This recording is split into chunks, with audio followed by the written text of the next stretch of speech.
Tier 1. Jehovah's Witnesses. Have you ever wondered what happens to your soul when your heart stops beating, your brain shuts down, and your body goes cold? Well, for Jehovah's Witnesses, the answer is pretty simple. Your soul goes poof. It doesn't float off to heaven, hell, or some weird astral plane. It just stops working. Jehovah's Witnesses don't see the soul as some mystical, ghostly version of you.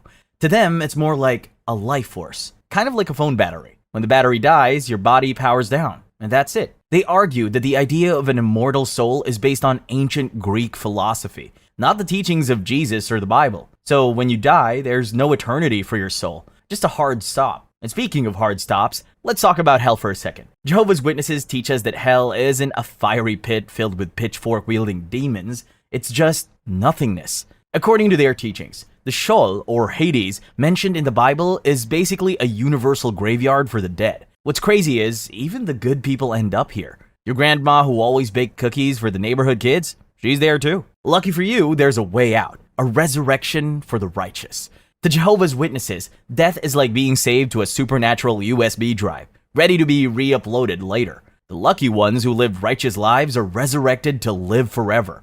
But for the non-believers and the unrepentant, death isn't just a layover before eternal torment. It's the end, literally. Now, let's talk about how resurrection works, or the people who do get resurrected. It happens in two phases. First, there's the anointed, an elite group of 144,000 disciples of Jesus who've already started their journey to heaven to rule alongside him. Jehovah's Witnesses believe that Jesus returned invisibly in 1914, and that this first resurrection is already underway. Next, we have the Great Cloud of Witnesses.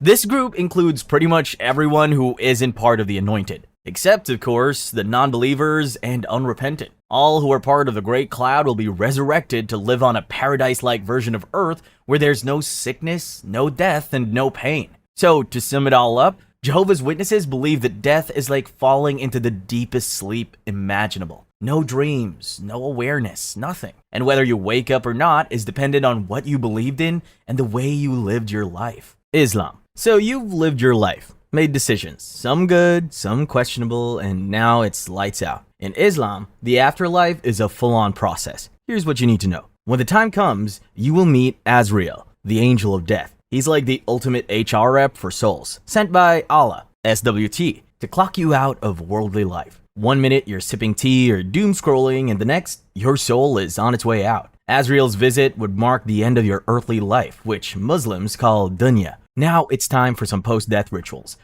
Your family swings into action, starting with a full-body purification ritual. Then comes the funeral prayer. And finally, they lower you 6 feet under, alone. No phones, no snacks, just you, the dirt, and 2 big scary angels on their way. When the angels Munkar and Nakir arrive, the first thing you will realize is that they didn't drop by to make small talk. They've got 3 critical questions for you. Who is your Lord? Who is your prophet? And what is your faith? Answer confidently and you get to chill in peace until Judgment Day. Fail the test and, well, your grave will suddenly become more like a medieval torture dungeon than a resting place. Just like that, you've entered Barzakh, the limbo-like stage between worlds. If you lived the righteous life, you would get VIP treatment and all the good stuff. But if your track record wasn't great, let's just say you'll have a really hard time. Now you wait for the Day of Judgment. And here comes the surprise. No one knows when it'll happen. There are signs though. Things like the rise of the false messiah and the return of the prophet Isa, aka Jesus. When the day finally comes, there's a massive roll call. All of humanity is resurrected. And Allah, SWT, judges everyone based on their book of deeds. Everything you did is in there. Even that one time you stole your sibling's fries. The next part is crossing the As-Sirat Bridge, which is more or less a tightrope stretched over the pit of hell. The righteous glide along effortlessly.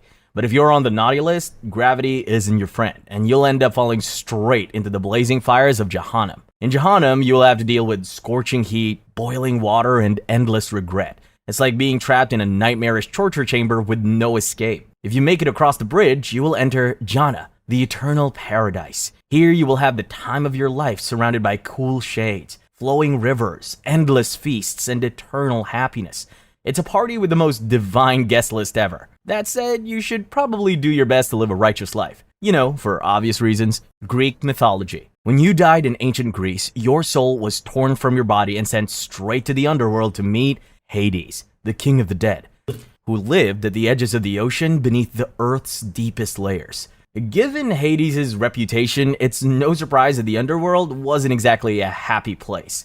It was a sunless, endless expanse where only the dead lived. It was so bad that Achilles, one of Greek mythology's greatest warriors, admitted to Odysseus that he'd rather struggle as a humble servant among the living than rule as a king in the underworld. Yikes. Despite the sad state of the underworld, the ancient Greeks deeply respected the dead. Philosophers like Plato even suggested that the gods' greatest gift to the deceased was ensuring their memory lived on among the living. Before burial, the body of the deceased was carefully cleaned, clothed, and prepared. A coin was placed in their mouth or in their eyes as payment for Charon, the ferryman tasked with transporting souls across the Styx River. This payment was non-negotiable. Charon didn't work for free. No coin, no crossing. Those who couldn't pay were doomed to wander in limbo, stuck between the worlds of the living and the dead forever. In ancient Greece, funerals were a big thing. Families buried their loved ones with jewelry, pottery, coins, and just about every other item they thought the spirit might need in the afterlife. But it didn't stop there. Family members would return to the tombs each year to bring fresh offerings and redecorate. Was it out of love? Sure, but it was also out of fear. In those days, people believed that neglecting the dead could bring back curses or bad luck to the living. After burial, the soul journey to the afterlife would begin. Hermes, the god of travelers, would guide the ghosts to the underworld's entrance. From there, Charon would ferry them across the Styx, or the Acheron, aka the River of Hate and the River of Woe. Once inside, the wandering soul would quickly realize that the underworld was a large, divided realm. At the heart of it all was Hades, ruling alongside his queen, Persephone, with help from deities like Thanatos, the god of death, Hypnos, the god of sleep, Nyx, the goddess of night, and Hecate, the goddess of magic and witchcraft. The underworld was divided into different zones. Virtuous souls were sent to Elysium, a paradise of eternal peace. The wicked, alongside those who overindulged in earthly pleasures, were thrown into Tartarus, a pit of endless torment. And then there were the average souls, who just wandered, forgotten, aimless, and stuck in Hades' domain for all eternity. But not everyone accepted this fate. Take Orpheus, the legendary musician, for example. He used his enchanting music to sway even the gods, and when his bride Eurydice passed, he traveled to the underworld to rescue her. Persephone granted him permission to bring Eurydice back to the land of the living, but with one harsh condition. He couldn't turn around and look at her until they were both safely out of the underworld. Orpheus gave it his best shot, but doubt got the better of him. The moment he turned back, Eurydice vanished. Purgatory, Catholicism. Catholics aren't the only ones who believe in purgatory. A good number of other denominations do too, though their views on what it is and what happens there differs slightly. For the next few minutes though, we will be siding with the Catholics. The Catholic purgatory is an interesting concept to say the least. Congratulations, you're saved! But then you die and learn you're not ready for heaven just yet. Instead, you find yourself in purgatory, a cosmic waiting room where your soul gets purified. According to the church, even if your sins have been forgiven, your soul still needs to be purified from the lingering stains left by unhealthy attachments to the things of the flesh. The doctrine of purgatory is an important theme in Catholic theology because it comes up pretty often. While Catholics do believe in heaven and hell, the church teaches about something called venial sins. These are the smaller sins that don't cut you off from God entirely, but they come with temporal punishment that you'll have to deal with in purgatory if you don't sort things out here. Thankfully, you're not alone in this. The living can actually help speed things along for the souls stuck in purgatory. Catholics believe in something called the communion of saints, which basically means that the good energy from the living and the saints in heaven can help purify souls faster. Think of it like getting extra credit on a group project. I would play nice with my loved ones if I were you. Catholics think of time in purgatory as a necessary transformation, rather than punishment for punishment's sake. The theologian Joseph Ratzinger, who would go on to become Pope Benedict XVI, described it as a process where one becomes capable of God. If you think this all sounds abstract, you're probably right. But there's more. Some saints and mystics, like Saint Catherine of Genoa, describe purgatory as a place of profound longing. Souls there apparently want to undergo purification because they're so desperate to be with God. It's pain, but with a purpose. Rebirth. Buddhism. The first thing you should know about rebirth is that after you die, you might wake up as an animal or a ghost. Hold on, let me explain. The Buddhist afterlife isn't a straightforward heaven or hell situation. Instead, when you die, you get looped into an endless cycle of suffering, dissatisfaction, and pain. Your only ticket out is reaching a state called nirvana, where you no longer have cravings or wants, and so can no longer suffer. When you die, you don't just disappear. You just get reborn into one of 6 realms, and the criteria for where you go is karma. If you've been good, congratulations. You might find yourself in the human realm, or even chilling with the gods. But if you racked up bad karma in your lifetime, you could end up as a hungry ghost, or worse, in the hell realm. And that's not all. In some Buddhist traditions, for example, Tibetan Buddhism, there's some sort of middle zone between death and rebirth called bardo. In bardo, your consciousness is sort of suspended for up to 49 days, trying to figure out its next move. While a handful of Buddhist traditions accepted this belief, the others weren't buying it. Oh, and by the way, bardo isn't the only thing the different Buddhist traditions can't seem to agree on. Each sect has a varying opinion on what's actually being reborn during the rebirth process. Some believe that it's your vijnana, or consciousness, that flows like a stream from life to life, while others argue that nothing physical or conscious carries over, only the consequences of your actions. Either way, next time you're tempted to skip a meditation session, you should think about this and maybe get in some good deeds before it's too late. Tier 2. Egyptian beliefs. The Egyptians believed that in the afterlife, their spirits had to survive a dangerous underworld journey, face trial with 43 divine judges, and pass the ultimate heart-weighing test to earn a spot in paradise. Living Egyptians didn't wait until death to get ready for the afterlife. They knew it was going to be a bureaucratic nightmare and wanted to be prepared. First up, shopping. Funerary essentials like protective charms, doll-like statuettes called shabtis, and custom copies of the Book of the Dead were must-haves. If you were rolling in wealth, you could splurge on jewel-covered coffins and private tombs. Now, about those shabtis. They were creepy little figurines that came to life in the afterlife to do all your hard labor while you relaxed, possibly sipping paradise cocktails. When you die, your spirit would have to navigate a terrifying underworld filled with monstrous gatekeepers and mean gods. This is where having a Book of the Dead pays off. It's essentially a cheat sheet for passwords and spells to help you make it out in one piece. The goal is to reach Osiris, the god of the underworld, for your final judgment. But first, you had to plead your case. Now for the judgment part. Your heart, ever the telltale organ, would be weighed against the feather of Mot, the goddess of truth and justice. If your heart was heavier because of all the bad stuff you did, things wouldn't end well. Ammit, the devourer, would eat your heart, and your soul would be sent into eternal darkness. If the scales balanced, you'd head straight into paradise, also known as the Field of Rushes, a place of endless crops, sunny skies, and blue rivers, where you could farm for eternity, or let your trusty shabtis handle the hard work. Hinduism. In Hinduism, after you say your final goodbye to the world, you'll find yourself in the celestial courtroom of Yama, the god of death. And he won't be alone. Chitragupta, his trusty accountant, will be there with the ultimate receipt book, detailing every single deed you've done, good or bad. Oh, and Varuna, the universal spy master, will also be present, just to remind you that someone was watching you the whole time. At some point, they will whip out a mirror. Not just any mirror, but one that replays every cringe moment of your life. Remember that time you cut in line or ghosted someone? Yep, that's on replay. Based on this celestial performance review, you'll either be sent up to Svarga, Hindu heaven, for some R&R, or down to Naraka, Hindu hell, to be punished. Svarga isn't forever. It's more like an all-expense-paid vacation with an expiration date. You'll hang out with divine beings, enjoy heavenly pleasures, and basically live your best life until your good karma runs out. Naraka, on the other hand, is like an escape room from hell. Literally.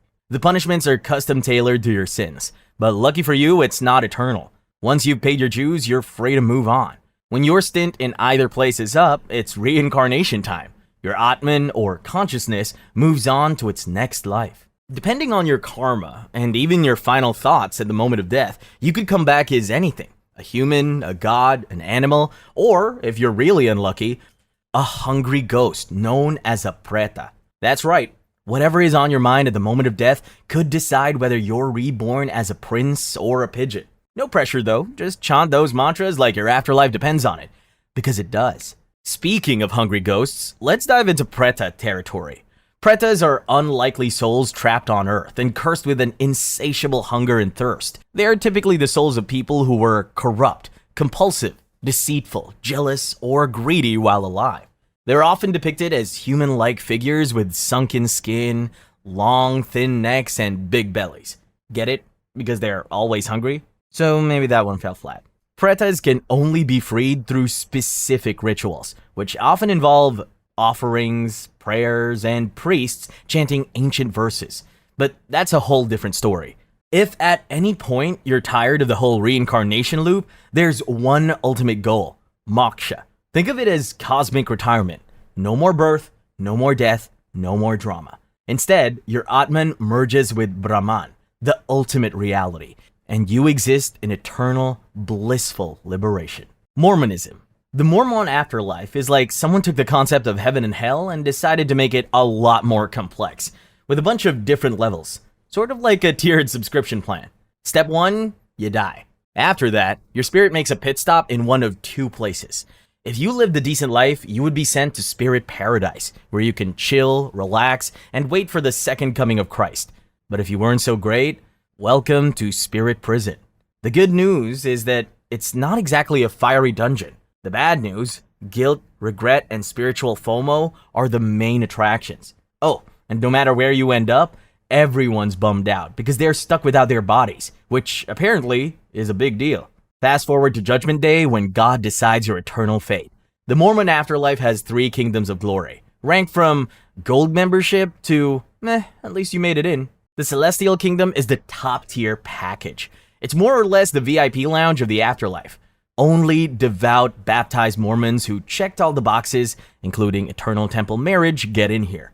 And yes, it's divided into 3 sublevels, because apparently even the elite need a hierarchy. The top tier folks get to hang out full time with God the Father, Jesus Christ, and the Holy Ghost. Not much is said about what the people in the lower celestial tiers are up to, but hey, they're still doing better than everyone else. The middle tier is called the Terrestrial Kingdom, and it's reserved for honorable people who were blinded by the craftiness of men while on Earth. You can think of them as good people who didn't quite make the cut. They get occasional hangouts with Jesus, but God the Father is off limits. The last level is the Telestial Kingdom, aka the Afterlife Probation Zone. This is where the unrepentant sinners and those who couldn't get their act together end up. There's no God here, no Jesus either, just the Holy Ghost dropping by occasionally to keep things running. Before you settle into this kingdom, you have to suffer for your sins first, so yay? At Christ's second coming, people destined for the celestial and terrestrial realms will be resurrected to live on Earth under Jesus' personal rule for 1,000 years. Sadly, those headed for the Telestial Kingdom have to wait it out.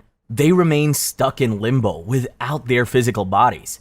If you really messed up while on Earth, there's one last destination: the outer darkness. This is the no-hope zone for people who knew Christ was legit, but still said, nah, I'm good. It's actually a lot more complex than that, but we are sticking with the basics. The outer darkness is often referred to as Mormon hell. Eternal despair, no gods, and definitely no upgrades. Yep, definitely hell. Shinto. Shintoism, or the way of the gods, is one of Japan's oldest belief systems. And when it comes to the afterlife, it's got some really fascinating theories. When a Shinto believer dies, their kami, which is basically their spiritual energy or essence, breaks free from the body and heads off to one of a few destinations. First up, there's Takamanohara, essentially Shinto heaven, where the VIP deities kick back. Then there's Yomi, the underworld, which is about as welcoming as a moldy basement. Dark, damp, and generally unpleasant. Lastly, there's Tokoyo, a mysterious place just beyond the sea. Unlike the others, Tokoyo isn't all that flashy or grim. In Shintoism, your kami doesn't get to clock out and relax just because you're dead. It still needs food, drink, and maybe even some entertainment to keep things going. Through rituals and prayers, families honor their ancestors, and in return, the kami keeps an eye on them. But fair warning, you've got to keep up those offerings, or you might end up with a moody ghost situation. Dying in Shinto isn't a simple lights out deal. For a smooth transition, you've got to leave the world with no grudges, regrets, or unresolved drama. Forget about that friend who owes you money. If you hold on to it, you might end up haunting them or something just as crazy. Now, because Japan has a knack for blending traditions, Buddhism brought its own ideas to the party. Cremation became the standard, and concepts like Jodo, or Pure Land, and Jigoku, a fiery, icy hell, joined the mix.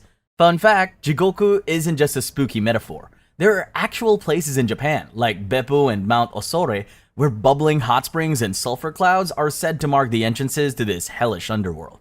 Imagine dying and finding out your portal to the afterlife is in a literal volcanic hotspot. Yikes. One of the most beautiful traditions tied to the Shinto afterlife is Obon, a summer festival where the spirits of ancestors are invited back for a visit. During this time, families go all out, cleaning graves, offering food and flowers, and lighting up colorful lanterns to guide the spirits home. There's even the Bon Odori dance, which is more or less a cheerful ghost reunion. If you've got good kami vibes and a diligent family, the afterlife might not be so bad after all. Sikhism. Imagine a life where every decision you make determines if your soul takes a step closer to freedom or tumbles down into another lifetime, as, say, a goat. That's the Sikh perspective on the afterlife. In Sikhism, humans are not the only creatures with souls. All living beings have them, including animals. The soul is a divine spark, a gift from God, who they refer to as Waheguru, and it goes through something called the cycle of samsara. If you screw things up during your lifetime, you risk cycling through 8.4 million life forms in an endless cycle of reincarnation. Now that's a lot of costume changes. But that's not all. The body your soul gets assigned to in its next life isn't random. Much like the Buddhist afterlife, your fate will be determined by karma. To put it simply, every action, word, and even your thoughts leave a mark on your karmic scorecard. Rack up enough good karma and you might land a human body. But if you screw things up, well, I hope you enjoy being a cockroach. Humans hold a special place in Sikhism because we have the unique ability to break free from samsara, aka the seemingly endless reincarnation cycle. This liberation is the ultimate goal, and it's achieved when the soul merges with Waheguru and returns to the source of all creation. No more lifetimes, no more suffering, just eternal peace. But how do you get there? Sikhs believe that being liberated is dependent on the grace of Waheguru, but good deeds are also important. That part is actually pretty straightforward. First, there's Kirat Karna, which means you have to earn an honest living. No stealing, cheating, or pyramid schemes. Next, there's Wan Chakna. This one's all about sharing what you have with others, so think communal meals, and you'll probably get brownie points for not hoarding snacks. Another thing you have to do is meditate on God's name. In Sikhism, this practice is called Nam Japna, and it roughly translates to remembrance of God. There are a lot more rules, but I'm sure you get the idea. For Sikhs, death isn't an end. It's a checkpoint. The body is merely a vessel for the soul, which moves on to its next destination based on the karma it's accumulated. The idea of being stuck in an eternal loop of existence can be unsettling, but it's also deeply hopeful, because no matter how many lifetimes it takes, the soul is always moving towards liberation. Tier 3. Judaism. Unlike many of the belief systems we have explored so far, Judaism doesn't give us a crystal clear roadmap to the afterlife. For starters, it focuses heavily on this world and prioritizes things like good deeds, helping others, and making this earthly life count. It's not that Jews don't care about what happens after we die, it's just that they're too busy living their best lives to stress over it. That said, here's what we know about the world to come, which to many Jews is the afterlife. It's a perfected version of existence, where life is full of sunshine, rainbows, and eternal bliss.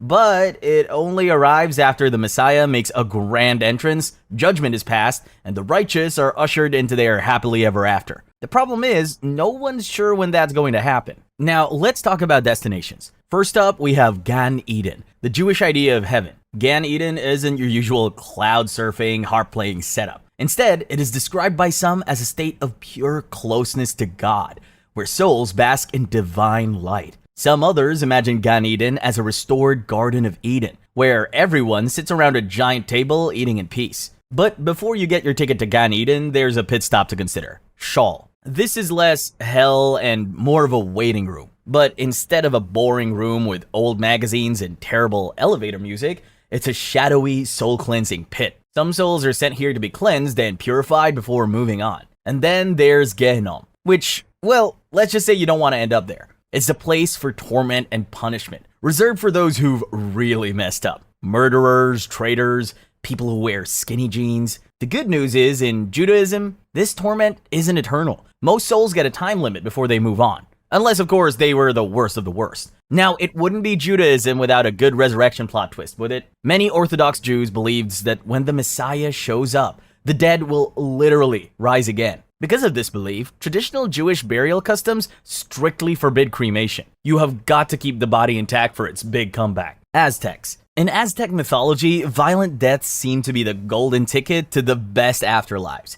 If you died in battle or were sacrificed, congratulations, you hit the Aztec afterlife jackpot. Warriors who died in combat or on the altar went on to an eastern paradise where they helped lift the sun every morning. And after a few years, they transformed into hummingbirds and butterflies. Women who died in childbirth were considered warriors too, and ended up in a similar paradise, but in the West. Their job was to help lower the sun at the end of the day. Merchants who lost their lives while embarking on dangerous trips were considered VIPs in the Aztec afterlife. There was a special place reserved for them somewhere in the 13 layers of Aztec heaven. People who drowned or were struck by lightning also made the cut. They were believed to be handpicked by the rain god, Tlaloc, to chill in his lush, flower-filled paradise. Before you start wishing you were among the Aztecs, you should know that the afterlife wasn't like that for everyone. In fact, most people didn't get anything that fancy. Regular folks got the short end of the afterlife stick. If you died an ordinary death, like say from illness or old age, you were sent on a 4-year journey to Mictlan, the land of the dead. And trust me, it wasn't a fun trip. Mictlan was a dark, windowless underworld, far from the peaceful paradises warriors and mothers got to enjoy. The journey there was filled with terrifying trials because apparently nothing was easy when it came to ancient civilizations and the afterlife. First, you had to pass through 9 levels of obstacles, each more horrifying than the last. There were paths swarming with snakes, winds sharp enough to slice your skin, demons eager to eat your heart, and mountains smashing together to crush you as you passed. At one point, you'd face a river of blood filled with jaguars ready to attack. Luckily, you weren't completely on your own. The Aztecs believed a spirit dog named Xolotl guided souls through the underworld. This trusty canine would help you cross rivers and survive other dangers. Without your dog, you were as good as stuck. After 4 years of enduring these horrors, you'd finally reach the 9th and final level of Mictlan. There, you'd meet Mictlan Tecutli, the Lord of Death, and his equally terrifying wife, Mictica Cihuatl. Mictlan Tecutli is often described as a partially decayed skeleton with a necklace of human eyeballs, claws for hands, and a hunger for human flesh. Pretty nice guy. He was often accompanied by bats, scorpions, and spiders, or whatever other creepy animals he felt like hanging out with that day. Limbo, Catholicism. This one's actually pretty grim. According to Catholic theology, limbo is an in-between place where the souls of unbaptized babies and anyone else who only has original sin might go after they die. But fun fact, the church has never made it official. So, ironically, limbo itself is in limbo. The idea of limbo started gaining traction through theological debates in the Middle Ages. It was an attempt to address a tough question. What happens to the soul of infants who die without baptism? Theologians proposed limbo as a state where these souls wouldn't suffer physical torments. No hellfire here, but would be forever deprived of the vision of God, or poena damni. In 1439, the Council of Florence affirmed that those who die in a state of original sin do not experience the same torments as those in mortal sin. However, it didn't explicitly name or define limbo. Over time, the concept gained enough acceptance among theologians and became a common, though unofficial, part of Catholic belief. By the 18th century, Pope Pius VI defended limbo against critics who dismissed it as an Pelagian fairy tale. In his 1794 document, Auctorem Fidei, he didn't define limbo as a doctrine, but stated it wasn't heretical to believe in it. Think of limbo as a Catholic headcanon, widely accepted for centuries but never officially required. In 2007, things took a turn when Pope Benedict XVI approved a document called The Hope of Salvation for Infants Who Die Without Being Baptized. The textbook limbo from common doctrine to a meh, maybe. The church has since then shifted its focus to God's mercy, suggesting that unbaptized babies might still be saved through mysterious divine ways. So is limbo canceled? Not entirely. The Catholic Church doesn't require belief in it anymore, but it hasn't officially tossed it out either. These days, the focus is more on hope over fear. Slavic paganism. In the Slavic afterlife, the first thing you need to know is that you're on your own. The second thing is that you may not make it out alive. even though technically you're already dead. Let's break it down, shall we? The Slavs believed in 3 realms. First up, there's Pravia, the realm of the gods. It's paradise, but only for the select few who lived righteously enough to impress the divine beings. Next is Jawia, the realm of the living. The Slavic thought of it as a transitional space where the living try to prepare their souls for the challenges ahead. And then there's Nawia, sometimes called Nav, the realm of the dead. It's dark, subterranean, and crawling with creepy spirits, demons, and otherworldly creatures. Dying, as it turns out, is just the beginning. Your adventure into the afterlife will kick off with a dangerous journey across the river Smorodina, the Slavic equivalent of the river Styx. Except, unlike Styx, there's no cute little boat to get you across. Nope, you're on your own. The only way across is the Kalinov Bridge, which doesn't sound so bad until you realize it's a flaming, rickety death trap. Oh, and it's guarded by Chudo Yudo, a terrifying beast with fiery eyes, who's just itching to make your life or death, depending on how you look at it, miserable. To cross, you'll have to endure scorching flames, a river that smells like a compost bin gone rogue, and Chudo Yudo's relentless tests. If you manage to survive that, big if, things don't get easier. Waiting for you on the other side is Baba Yaga, the infamous witch of Slavic folklore. You've probably heard of her, but in case you haven't, I'll paint you a picture. Baba Yaga is a terrifying old witch who lives in a hut made of bones perched on giant chicken legs,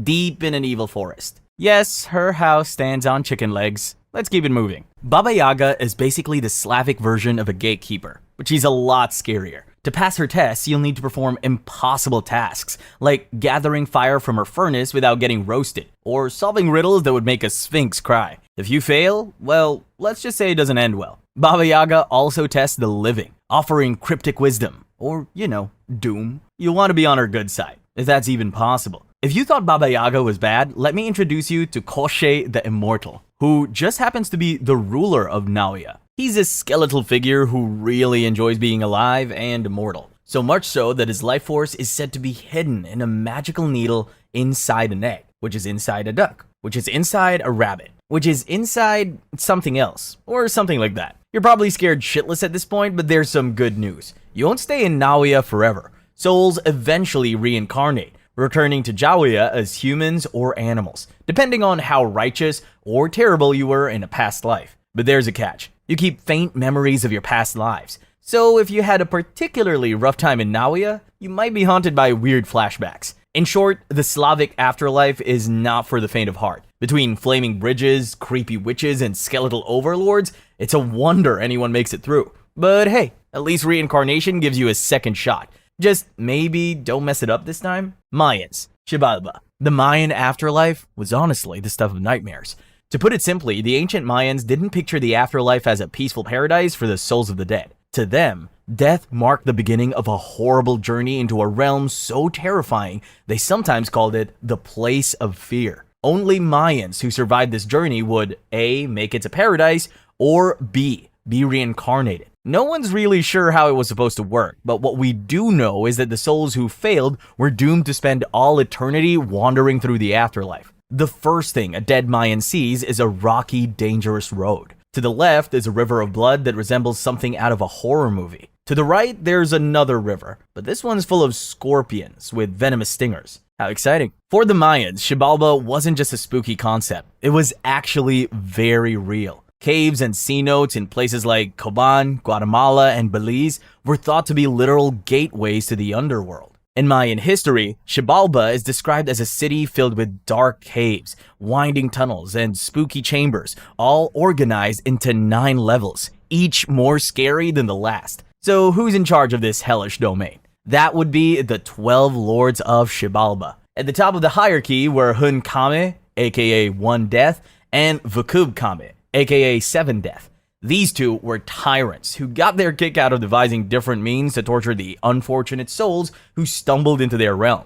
The other 10 lords were assigned specific tasks, things like spreading disease, causing starvation, or plotting grotesque deaths. When they weren't busy wrecking lives, they oversaw Xibalba's most infamous attractions, the Houses of Terror. First up, there's Dark House, where total pitch black darkness messes with your mind until paranoia sets in. Then comes Cold House, where frost and hail rattle your bones.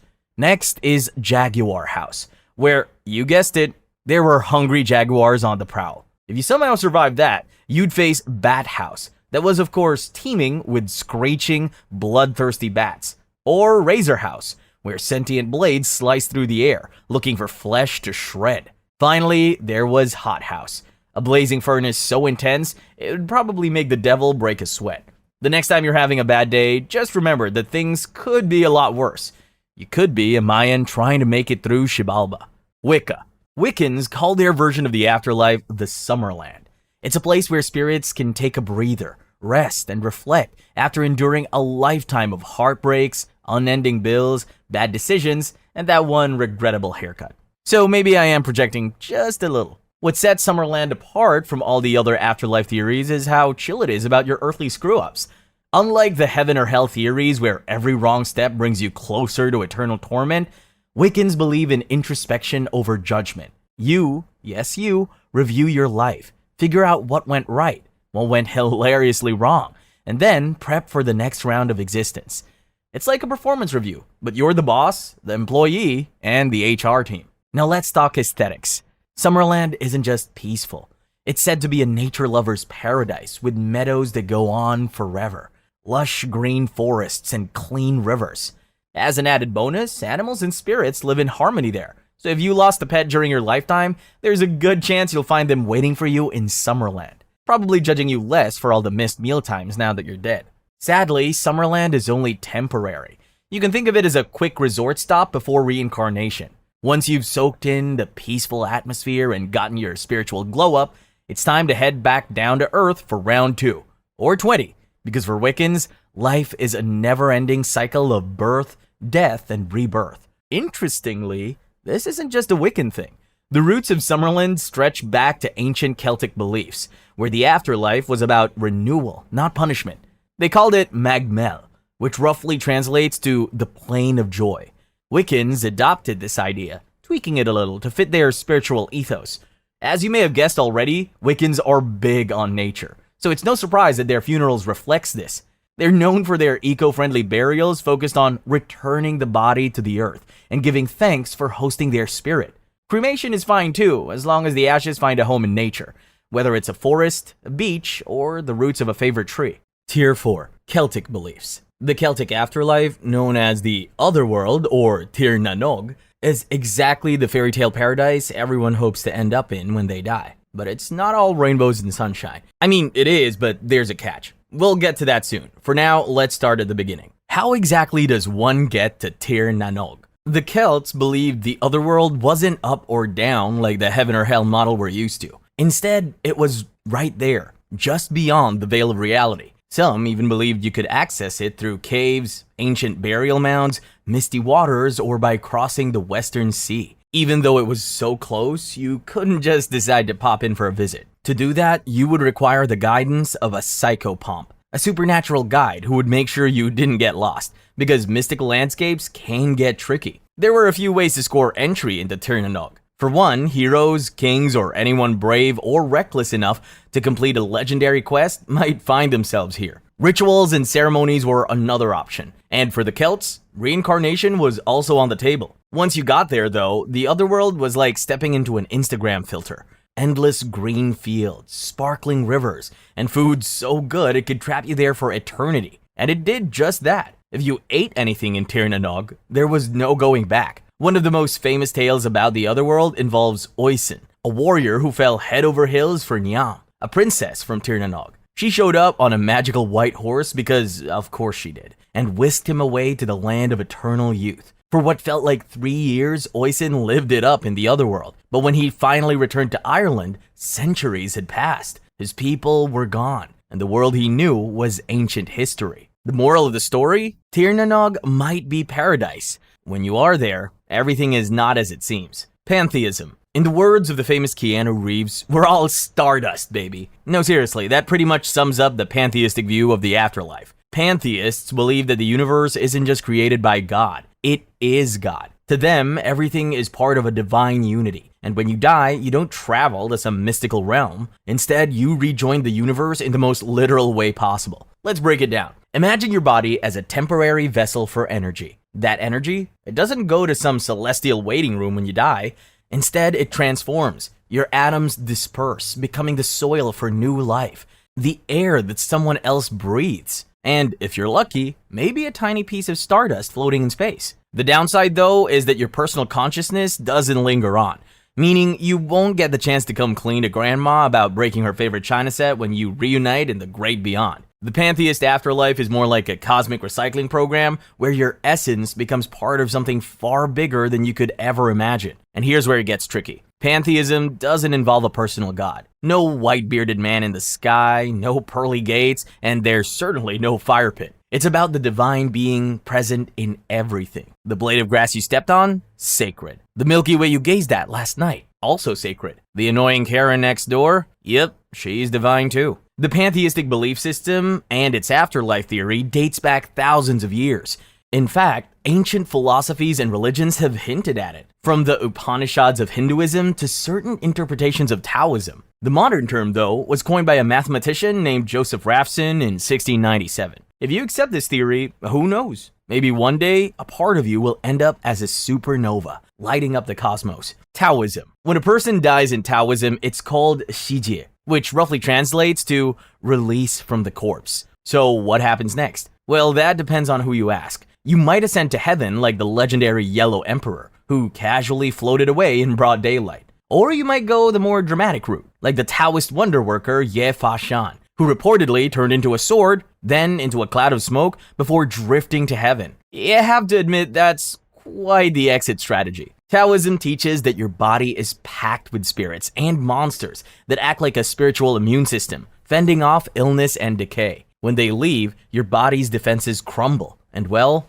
game over. But for Taoists, this isn't a tragedy. It's just part of the natural cycle of life. Of course, some overachievers try to cheat the system by aiming for immortality, but more on that later. When it's time to say goodbye, Taoist funeral ceremonies are anything but basic. There's a sacred lamp on an altar, flanked by 2 towering candles. The lamp represents wisdom, or depending on who you ask, the elixir of immortality. The candle symbolizes the light of the sun, moon, and your own 2 eyes. In front of the lamp are cups of tea, rice, and water, representing yin, yang, and their perfect balance. And let's not forget the 5 plates of fruit, meticulously arranged to represent the elements: wood, fire, earth, metal, and water. This setup isn't just for aesthetics though. Every detail has a purpose. Burning incense purifies the soul, and even the number of days the vigil lasts, usually an odd number like 3, 5, or 7, holds ritual significance. Think of it as feng shui for the afterlife. Now on to the big I word, immortality. For many Taoists, the goal isn't just reaching the afterlife. As the saying goes, why settle for being a ghost when you could live forever? Okay, so maybe no one says that. The point is, achieving immortality is the ultimate Taoist flex. But as you might expect, it's not an easy fit. To pull it off, you have to meet certain strict requirements and complete various tasks.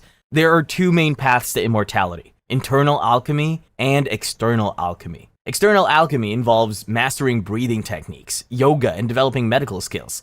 It's a whole thing. Mandaeism. You'll need some context for this one. The Mandaeans are an ancient ethno-religious community whose roots stretch back to Mesopotamia. Their religion is centered around prophets like Adam and John the Baptist. There are a bunch of others, but John is the star of the show. Now that you're up to speed, let's talk about the afterlife. The Mandaeans believe in 2 opposing realms: the world of light and the world of darkness, the ultimate forces of good and evil. On one side, you have the Alma di Nura, the heavenly light world, ruled by the supreme deity Hammurabi, who is sometimes called the Great Life. This god is said to be so vast and incomprehensible that I'm not even going to try to describe him. Surrounding Hammurabi are countless celestial beings called Uthras, who spend their eternal existence singing praises. On the other side is the world of darkness, a realm of chaos born from dark waters. A monstrous dragon named guards the gates, while Ruha, an evil queen, runs the show. Together, they've spawned demonic offspring who control the planets and zodiac constellations. Yeah, the stars you're wishing on, not as innocent as you thought they were. The material world is seen as a mashup of light and dark. Humans are basically walking contradictions. Our bodies, crafted by dark forces, are destined to rot, but our souls are tiny fragments of light, desperately trying to escape. And that's where the baptism comes in. Unlike other religions where one baptism seals the deal, Mandaeans believe in multiple baptisms throughout life to keep scrubbing away the darkness. Water isn't just important, it's sacred, the express lane to the light world. But no matter how many times you get baptized, salvation still isn't guaranteed. When you die, your soul embarks on a dangerous journey through layers of darkness. It's like a cosmic obstacle course, complete with demons and creepy dark waters. If you pass, congrats! You ascend to Alma Denura and get to bask in eternal light. But if the darkness wins, well, let's just say you'll be stuck in the bad part of the universe forever. Baha'i. The Baha'i perspective on the afterlife is either incredibly comforting or a little too intense, depending on how you feel about eternal journeys. In Baha'is teachings, life starts at conception, not just biologically, but spiritually. The moment you're conceived, your soul clocks in, ready to work. When death comes around, it's not the end, it's just the next chapter. To understand this, imagine your body as a cage and your soul as a bird. When the cage breaks, the bird isn't destroyed. It actually soars, happier, sharper, and freer than ever. Still talking about your soul, by the way. After death, your soul is believed to go on a journey toward perfection. The goal is to leave behind physical limitations and strive to reach the highest form of spiritual existence. So what does this look like? Baha'u'llah, the founder of the Baha'i faith, describes it as a dimension so different from our world that comparing the two is like comparing a baby in the womb to an adult in the real world. To put it simply, it's beyond your wildest imagination. Here's the catch though, because of course there's always one. How you live now sets the stage for what comes next. Life on Earth is like a spiritual boot camp where you build the skills you'll need in the afterlife. Good deeds, kindness, and selflessness, that's your workout routine. And even after you're gone, prayers from your loved ones can give your soul a little extra boost. Baha'u'llah calls death a messenger of joy, something that's just there to take your soul to a better place. Tier 5. Aboriginal Australian beliefs. With so many tribes, languages, and traditions, it's no surprise that the Aboriginal people of Australia don't have a one-size-fits-all afterlife theory. Still, many Aboriginal cultures share the idea of a land of the dead, an otherworldly place where spirits go after leaving the physical world. In this case though, your entry into the land of the dead has nothing to do with how good or bad you were in your lifetime. There's no divine scale weighing your deeds or misdeeds. What really matters is the proper performance of funerary rites. When someone dies, their community gathers to guide their spirit on its journey. They offer an elaborate combination of prayers, sacred songs, medicines, and rituals to clear the way for the spirit to leave the body and find its place in the eternal cycle of life, death, and rebirth. Without these ceremonies, spirits may become restless and unable to move on. A key part of Aboriginal spirituality is the dreaming, a sacred, timeless realm where the past, present, and future all exist at once. It's the source of creation stories, and it connects spirits, ancestors, and the land itself. The dreaming explains not just the origins of life, but also what happens after death. It's believed that once spirits are properly sent off, they return to the dreaming, where they can be reborn as a person, an animal, a tree, or even a rock. But here's the problem. Spirits that aren't properly sent off can get stuck. When that happens, these unlucky spirits have no choice but to wander the land and bother the living. Because, let's be honest, what else is there to do? The fear of loved ones facing this fate has deeply influenced many Aboriginal customs surrounding death. Some tribes even avoid saying the name of the deceased to avoid, accidentally calling their spirit back. Aboriginal people also believe that the land itself is alive with spirits. When someone dies, their body is returned to Mother Earth, often with possessions like tools or ornaments. In some areas, the dead are buried, and in others, their remains might be placed in caves or even wrapped in special shrouds. It's a whole thing. Zoroastrianism. In Zoroastrianism, your soul doesn't immediately check out of the physical realm when you die. Instead, it lingers around for 3 days, like a house guest that doesn't know when to leave. During this time, your spirit will either be chilling or agonizing, depending on your life choices near your body. If you were a good person, your soul would be feeling pretty smug, reciting joyful chants from the Ustavaiti Gathas at the head of your body. But if you were one of the wicked ones, you would find yourself stuck wailing at the feet of your corpse, reciting the yasna in despair. After your 3-day earthbound vacation, you would be greeted by a visitor. If you lived a life of good thoughts, good words, and good deeds, the Zoroastrian trifecta, a beautiful maiden would appear to guide you. She's basically the personification of all your goodness, and honestly, she sounds like a great time. If you were the opposite of a good person while on Earth, it shouldn't surprise you that your greeter is a horrid, naked hag ready to drag you to the next stage. Next up is crossing the Chinvat Bridge, Zoroastrianism's version of Final Judgment. At the bridge, you'll face Roshnu,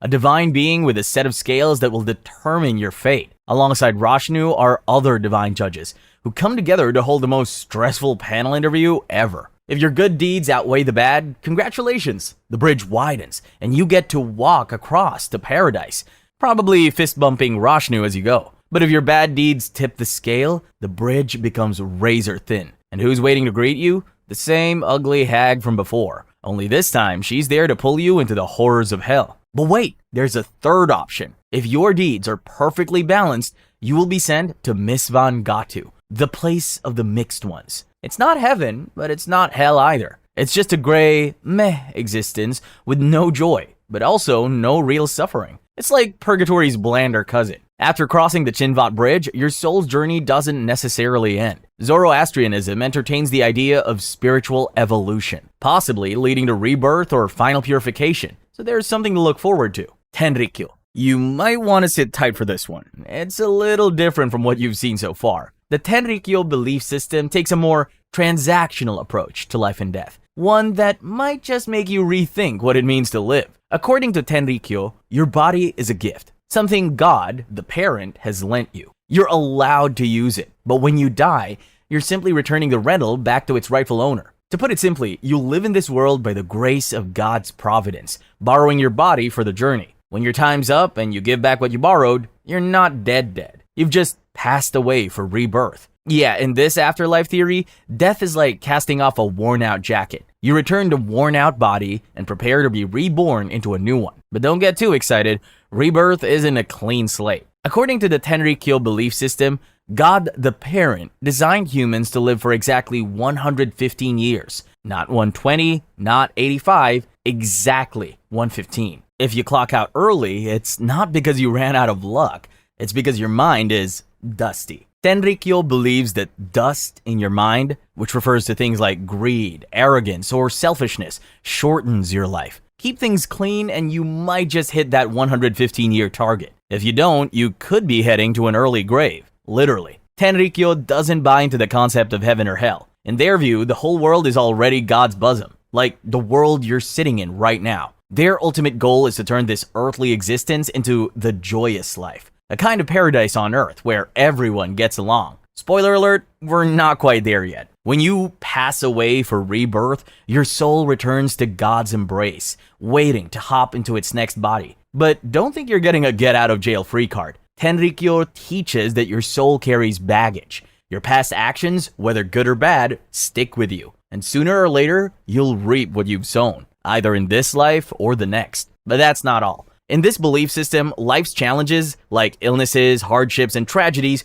aren't seen as random misfortunes. Instead, they're considered divine guidance, signs from God meant to lead you towards spiritual growth and self-reflection. The goal is spiritual maturity, aligning your thoughts, actions, and desires with God's will, and living a life of sincerity. Nail it, and you'll be one step closer to the joyous life. If you mess up, you'll keep cycling through birth, death, and rebirth, stuck in a loop like a bad movie you can't turn off. But hey, at least you get a do-over, right? Even though Tenrikyo's afterlife doesn't involve fiery pits and pearly gates, its idea of borrowed bodies, cosmic accountability, and endless do-overs is definitely something to think about. Sumerian beliefs. Picture this. You're descending into a dark, dusty realm where the air is thick, the bread is stale, and the water tastes like salt and regret. Welcome to Urkala, the shadowy underworld ruled by Ereshkigal, the Sumerian goddess of death, who is said to manage the dead with all the warmth of a tax collector. The first thing you should know is that the Sumerians didn't sugarcoat the afterlife. Their underworld, Kur, was as bleak as it gets. Dark, dusty, and downright depressing. The dead got to rock itchy feather cloaks that barely kept out the cold, while choking down stale bread and sipping on salty, gross water. Oh, and by the way, this wasn't punishment for bad behavior. It was just the standard deal for existing. Your experience in the underworld didn't depend on how good or bad you were in life. Instead, it came down to how fancy your burial was. The more bling in your grave, the better your setup in the afterlife. If you were broke, you might be dining off crumb-covered bricks or something just as bad. As I said, the Sumerians didn't romanticize death, but they did take it seriously. Burial practices were practical, yet deeply rooted in tradition. Most people were buried in family tombs, something right under the floor of their own homes. The dead were curled into a fetal position and tucked into jars, cloth, or sarcophagi, depending on how much cash their family had to spare. The wealthy had a slightly better deal, but not by much. They were buried with grave goods like jewelry, tools, and even some over-the-top items like golden headdresses or musical instruments, because nothing says luxury like playing the harp in the great big underworld. In rare cases, like the burial of Sumerian Queen Puabi, servants and slaves were sacrificed so they could accompany their masters to the underworld. Not even death could get the poor guys off the hook. Before entering Urkala, the dead would face judgment. Ereshkigal and her 7 judges would decide their fate. But don't expect a good versus evil weighing of souls here. The Sumerian afterlife didn't do rewards or punishments. Instead, your status in the underworld would simply reflect your status in life. Wealthy souls got thrones or palaces, while the poor were stuck in endless suffering. To make matters worse, your comfort in the afterlife depended on your living family's offerings and sacrifices. If your family slacked off, you were doomed to eat crumbs, or worse, fade into eternal obscurity.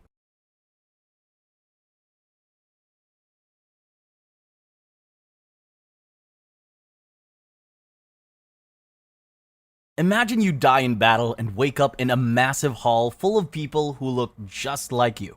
You're all battered, hungry, and before you can catch your breath, they shove you into the next fight. Yeah, you're not catching a break.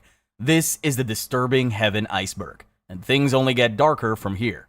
Tier 1. Islamic Jannah. According to scholars of Islam, Jannah is the most beautiful place anyone could ever imagine. Think endless gardens, rivers of wine, milk, water, and honey, perfect weather, and bodies that never get sick or age. The Islamic prophet Muhammad described it as something so beyond human comprehension that no one's ever seen it, heard it, or even thought of it. The thing though is that getting in isn't exactly easy. To begin with, belief is central. Good deeds like feeding the needy and helping orphans matter. But if your faith doesn't line up with things like the belief in the oneness of God, angels, revealed books, messengers, and repentance to God, you might not make the cut. Even if you do make it in, don't expect an equal slice of paradise. Jannah has levels. Some believers get the top-tier experience, while others are stuck in the spiritual equivalent of economy class. But the place is designed for joy, not guilt, so you'll still have it good, just not as good as the people above you.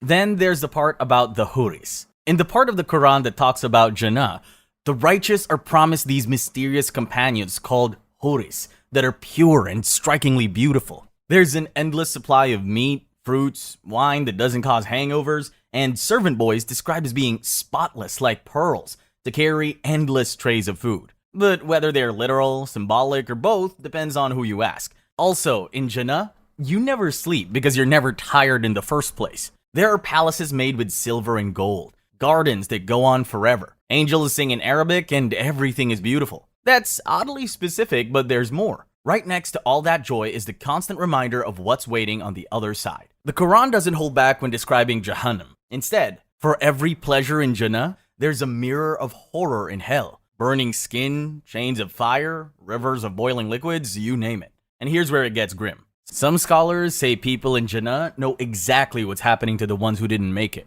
Not everyone agrees though. Another sect of people say even believers who sin badly won't get in the right way. First, they'll have to burn in hell for a bit, just to get cleaned up. Then, and only then, can they step into paradise. If you think this is intense, wait till tier 2, and you'll hear about the paradise that's actually a never-ending battlefield. In the meantime, let's go over this version of heaven whose souls spend eternity with the Lord and Lady of the dead. Mictlan. Mictlan was one of the Aztec afterlife destinations. And if you think a 4-year death march through a soul-shredding obstacle course counts as paradise, you'll really like this one. In Aztec belief, most people don't get a fancy afterlife. Mictlan is the default setting for anyone who dies of old age, illness, or anything that isn't dramatic enough to impress the gods. So if you didn't die in battle, or during childbirth, or from a lightning strike, or even by drowning, congratulations, you qualify for Mictlan. Qualifying is the easy part, but making it in, that's where things get complicated. First, your soul has to travel through 9 levels of the underworld. You'll cross collapsing mountains,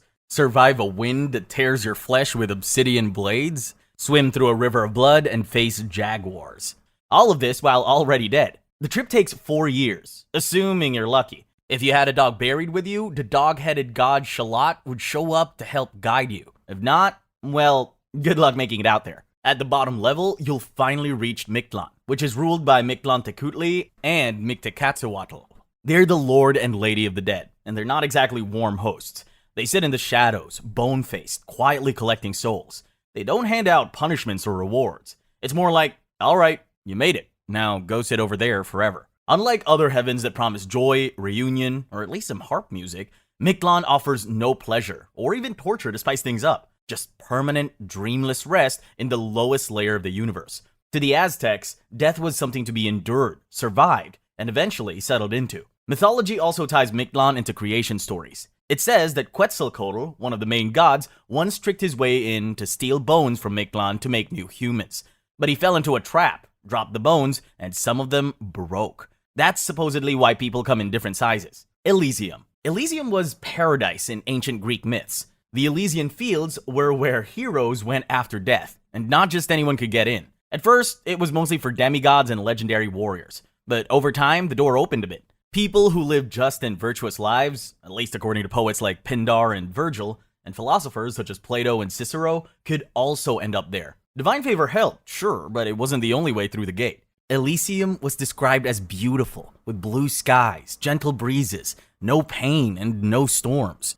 People spent their days listening to music, playing sports, and laughing together. They didn't have to work, which is pretty cool, and they also didn't grow old or cry. But there's more to it than meets the eye. To begin with, entrance into Elysium was something you could earn, depending on who was doing the judging. If the gods thought you were useful, you got in. Fighting in wars, being heroic, or living a morally upright life all had weight, depending on the version of the myth. Achilles, for example, made it in because he was a legendary warrior, not because he followed orders or had a spotless record. Meanwhile, plenty of people who lived quiet, decent lives might still end up in the bland middle zone, or worse, Tartarus, where the punishment never stops. And here's where it gets weirder. In Virgil's Aeneid, the pleasures of Elysium, feasting, music, dancing, even sports, are more like faded memories than real experiences. The souls enjoy them in radiant meadows, sure, but everything's a little ghostly, a little out of reach. That version reflects Roman philosophy at the time, especially ideas from thinkers like Cicero, who, in the Dream of Scipio, leaned into a more spiritual take on the afterlife. Later on, Plotinus took it even further, treating places like Elysium as metaphors for the soul's climb toward the divine. Homer, on the other hand, didn't bother with symbolism. In the Odyssey, Elysium is a real spot at the edge of the earth, where lucky mortals like Menelaus, who were handpicked by the gods, get sent to skip death entirely. There was a way out, though. Myths say you could choose to leave Elysium and be reborn, but who would want to trade comfort for another round of disease, war, and aging? Needless to say, most people stayed put. Christian heaven. In Christianity, heaven is the big prize. It's described as perfect, eternal, and full of light. A place where pain, death, and sorrow don't exist, and where the saved go to live forever with God.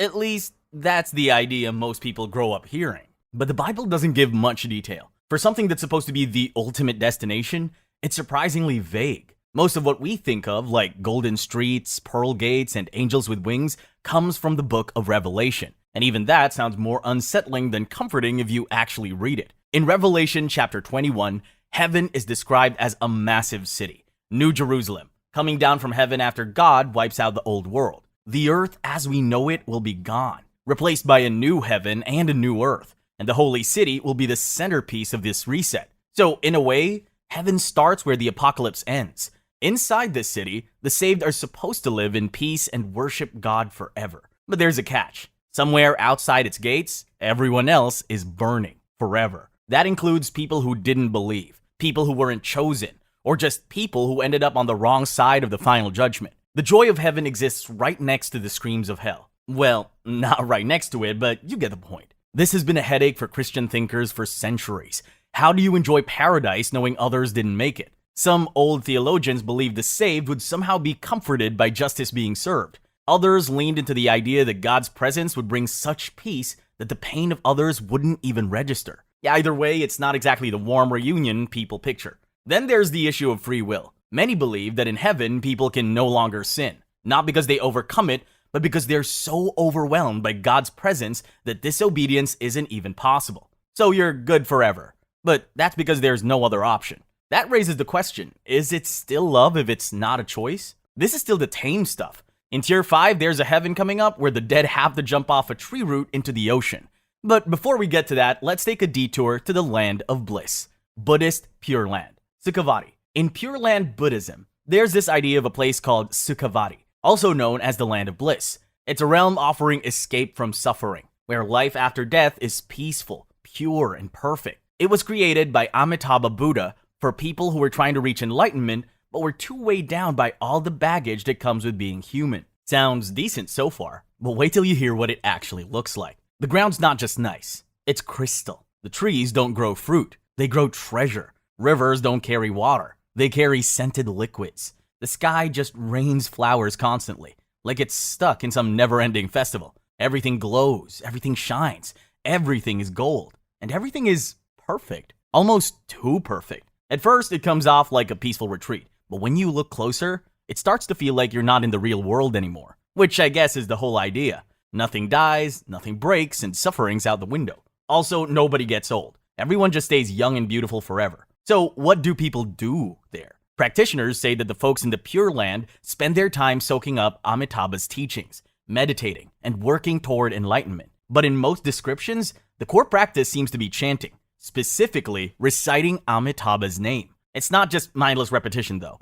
The chanting is a form of meditative devotion, meant to dissolve ego and deepen one's connection to Amitabha, gradually guiding the soul toward awakening. Now, here's where it gets interesting. Some interpretations say it doesn't matter what kind of life you lived. You could have spent it stealing, lying, even killing, and still end up in this paradise. As long as you sincerely call on Amitabha before you die, you get a spot. But it's not universally agreed upon. In many versions, last-minute chanting isn't always a guaranteed golden ticket. Intent, sincerity, and your overall karmic baggage still play a role. And the longer you sit with it, the weirder it feels. In this place, there's no pain, but also no conflict. Everyone's smiling, but no one's really growing. They're just waiting forever. Behind all the pretty colors and constant chanting is a world that some say never moves forward. You don't really live there. You just exist, until maybe you become a Buddha too. In Tier 5, there's a heaven that has gold palaces, fragrant fruits, and lotus-covered streets.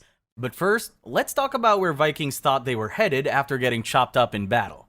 Tier 2, Valhalla. You're a Viking, axe in hand, blood on your beard, right in the thick of battle and loving every second of it. Because if you die here, mid-chaos, you might just score a ticket to Valhalla. That's the golden hall in the sky where warriors fight all day, feast all night, and drink endless mead without ever really dying. But here's the catch. Not just any death will do. If you trip over a rock, catch a fever, or die peacefully in your sleep, that's a hard no. Valhalla is strictly VIP, reserved for those who fall in battle. Only then do the Valkyries come to collect. Now, the Valkyries weren't your typical angels. They were icy-eyed warrior women who flew over battlefields, choosing who got the honor of heading to Valhalla after death. Imagine falling in battle while a divine woman watches, sizing you up for the Afterlife VIP list. Once you're in Valhalla, the fun never really stops. Every morning you wake up, strap on your armor, and go kill each other. Literally. Swords through faces, axes through ribs, guts in the snow. They fight until they're in pieces. Then they come back to life, clean up, and do it again tomorrow. And the day after that. And the day after that. And the day after that. Forever. At night, they feast, but not on variety. Just one beast. Serimnir, the same boar killed and cooked daily, then magically reborn by morning so it can be butchered again. The meat's endless, sure, but I can't help thinking that it's the Viking version of microwave leftovers. Meanwhile, Odin sits on his throne, sipping wine and watching everything. His ravens spy on the world and whisper everything they see into his ears. But don't think it's all high fives and brotherhood. Old enemies end up here too. One poem from the Poetic Edda casually mentions a dead king making his rival scrub floors and wash dogs for eternity. So yeah, you're in paradise.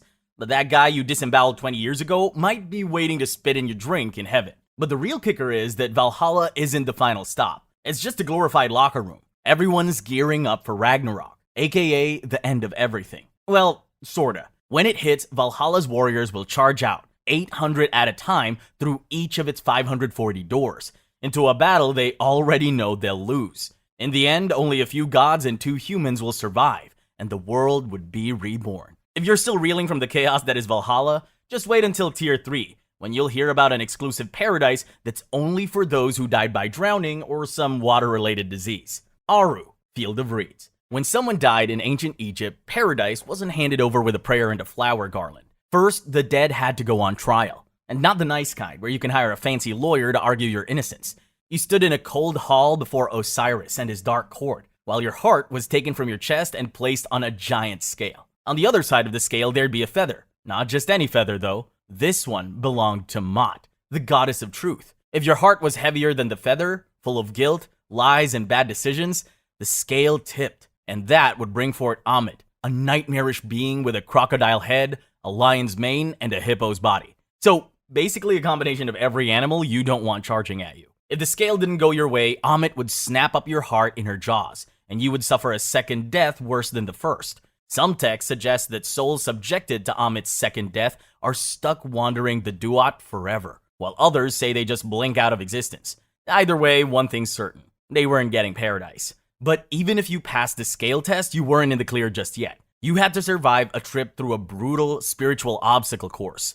Depending on the version, there were 15 or 21 gates, and each was guarded by something strange. Snake-headed gods, demon bulls, monsters that don't blink, you name it. If you slipped up even once, you'd be cast back into the shadows, never to see the light again. Only after all that could you finally reach Aru, the Field of Reeds. At first, Aru looks perfect. Endless green fields, peaceful rivers, soft sunlight. But then you would notice something weird. This paradise wasn't exactly a vacation. Unless you were royalty or high up the social ladder. You still had to work, as in participate in actual field labor. You'd farm, fish, hunt, and harvest again. The same stuff you did in life, just forever. To the ancient Egyptians, that was the dream. Stability and familiarity. Eternal life in a place without pain or surprises.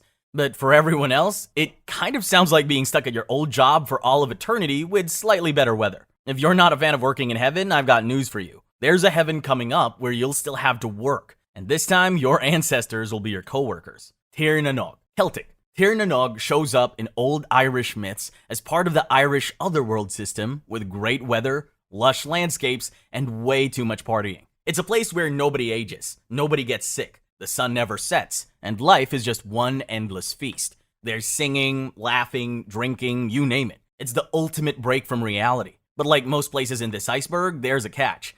In some stories, it's where living heroes and the favored dead end up, especially those tied to the Tuatha De Danann, the old gods of Ireland. Other myths describe it as one of many otherworld realms, like Magmel or Tek Duin, where souls go after death depending on how they lived, who they served, or who they knew. But there's no official roadmap, because Irish mythology isn't known for being very well documented. Here's what we do know. Tir na Nog is usually credited with being a paradise-like realm. Mortals don't just stumble in here, they're invited. Think warriors, poets, chosen lovers of fairy women, that type of thing. It's a heaven you earn by catching the right eye or living the right story. Take the story of Ushin, for example. He rode off to Tir na Nog with Neem, this beautiful woman from the realm, and thought he spent 3 blissful years with her. Everything was perfect. Then one day, he missed home. Neem agreed to let him go back on one condition. He must never touch the ground. Ushin agreed, but when he returned to Ireland, nothing looked familiar. The fields, the people, the language, everything had changed. 300 years had passed. Ireland had moved on without him. And when he leaned down to help some strangers move a boulder and accidentally touched the ground, all those centuries hit him at once. His body aged in seconds. His skin probably cracked. His bones gave out. And just like that, he dropped dead. That's the part most people know. But there are darker stories too. One version says the king of Tir na Nog must race up a hill every 7 years to keep his crown. If he loses, he dies. No questions asked. One king got a prophecy that his future son-in-law would beat him in the race. So, naturally, he cursed his daughter with an animal head to keep anyone from marrying her. And yeah, as far as we know, that actually worked. Tir na Nog might sound like paradise, but it's not exactly built for humans. Mortals who arrive by sea, by magical horse, or fairy invitation often think they're just stopping by. They don't realize they're entering a place where time forgets them, but the real world doesn't. And when they try to go back, the world they knew is gone. If they're lucky, they age and die instantly. If not, they never find their way home at all. Chinese Taoist heaven. Qian. At first, Qian sounds like a peaceful idea. It's often described as a vast, boundless sky or celestial dome, deep blue or black, shimmering with stars and streaked with clouds. But in ancient China, Qian wasn't just some heavenly retirement home in the clouds. It was law, it was order, and if you were alive back then, it was the force keeping your crops alive or wiping them out. But here's the thing, Qian wasn't always kind. If the world was out of balance or if humans stepped out of line, it would hit back with disaster. Floods, famine, and earthquakes would come knocking. Entire dynasties collapsed because rulers were believed to have lost the favor of Qian. This was called the mandate of heaven. So if your kingdom fell, it wasn't just politics. It was because heaven itself had turned its back on you. To understand how complex this concept is, you have to realize that Qian isn't always one thing. Sometimes it's a god, sometimes it's a force, and sometimes it's a radiant realm stacked with other heavens. Taoist beliefs speak of 36 heavens stacked above our world like invisible floors of a divine tower. The higher you go, the stranger it gets. In the highest heaven lives Yuanxi Tianzun, a being so vast and so abstract that it barely resembles anything human. Some Qian realms were ruled by immortals who were anything but saints. They were cruel, selfish, and would even pick fights with each other. In Shangqing Taoism, certain heavens were thought to be evil because they were ruled by jealous spirits and twisted gods that didn't in any way match the description of what you'd expect from a place called heaven. Also, ghosts, dragons, shapeshifters, and even demons were all part of the scenery. If all this somehow has you intrigued and thinking about paying a visit, just know that if you climbed high enough, there's a good chance you'd come face to face with a silent void. Qian sounds like a lot, but at least it's not a temporary paradise where you get kicked out when your karma expires. Akan Asamando. In the forests of Ghana, there's a place the Akan call Asamando, the land of the dead. It's often tied to Asaseya, the earth goddess, and while it's described as a paradise with good soil, peaceful spirits, and a final resting place for the departed, it's not just some calm spiritual retreat. This is a heaven with rules. The ancestors are watching. The gods don't tolerate nonsense, and paradise comes with conditions. Asamando is where good souls go after death, mainly those who die naturally, live honorably, and receive the proper burial rites. If you mess up any part of that equation, you risk getting stuck between worlds or coming back as a restless spirit. So yeah, entry isn't guaranteed. And even if you get in, don't expect clouds and harps. Some believers say Asamando is basically a perfected version of the Akan homeland, meaning it's calm, fertile, and orderly. The dead live in villages, they keep farming, and they still have social duties. It's more like getting promoted to the Elder Council than retiring to a spa. You're still involved, just on a higher plane. The entrance, according to Ashanti tradition, is guarded by a Mokya, a spirit woman who welcomes the women's souls at a river and accepts their offerings before they cross to Asamando. Asaseya, the earth goddess, rules over Asamando, but she also watches over the land of the living. She rests on Thursdays, and you're not supposed to disturb the land on her day. So no farming, no digging, nothing. Break that rule and the land will turn on you. Crops will die, families will go hungry, and everyone will know it's your fault. Then there are the Abosom, the lesser gods under the creator Nyame. They control rivers, rocks, storms, pretty much every natural thing that can ruin your day. Some can heal you, and others just destroy things. The mountain gods, aka the Abo, are associated with healing and medicine, while the Iwim, or sky gods, are said to be the worst. They're known for handing out punishments without warning. One wrong move and they'll hit you with lightning, literally. It doesn't matter if the sky was clear 2 seconds ago. To keep them calm, priests pour alcohol on the ground and whisper prayers. But that doesn't always work. When the gods get restless, they send witches. These witches aren't like the ones you see on TV, who hold hands and read from spellbooks. They rip through families. Once they enter the picture, people start acting strange, getting sick for no reason, or just dropping dead. And in the middle of all this, there's Anansi the spider, who just happens to be the trickster figure in this belief system. He once helped shape humans, but now he just causes trouble. He pushes people into bad decisions and watches what happens next. Even in Asamando, the dead don't get to totally check out. The Nsamanfo, or ancestors, can come back if they're ignored. Forget to say their name or offer a sacrifice, and they'll return angry, bringing sickness, chaos, or worse. Tier 3. Shambhala, Tibetan.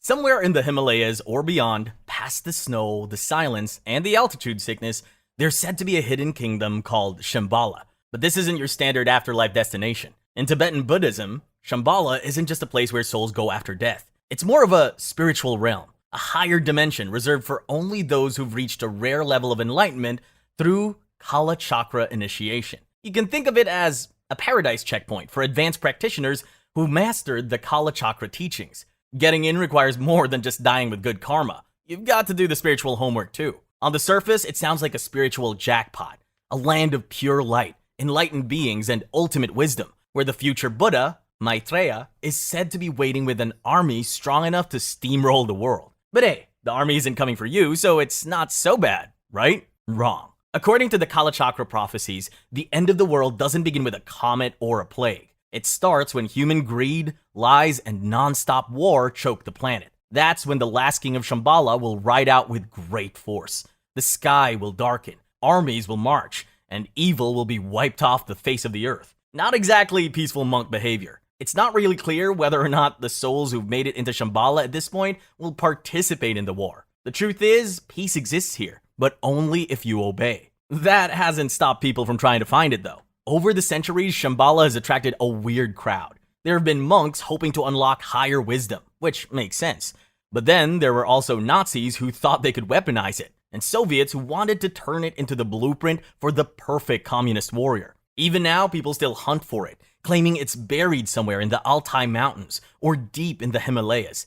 But if anyone actually finds it, chances are they won't walk into a holy city. They'll unleash whatever that army's been preparing for. Aztec Tlalocan. In the old stories of the Aztecs, there's a place called Tlalocan, a lush green paradise ruled by the rain god Tlaloc. It's one of the 4 main Aztec afterlife destinations, and while it wasn't reserved for saints or warriors, it was still seen as a kind of heaven, a reward for those who died by water. Think endless greenery, sweet fruits, blooming flowers, and eternal spring. But there's also a catch. You didn't get in by being good.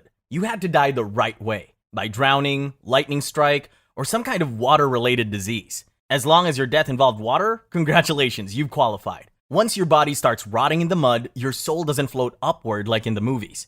Instead, it sinks, pulled under the earth by whirlpools or dragged off in a storm, straight into Tlaloc's world. That might sound grim, but to the Aztecs, it was a sacred journey.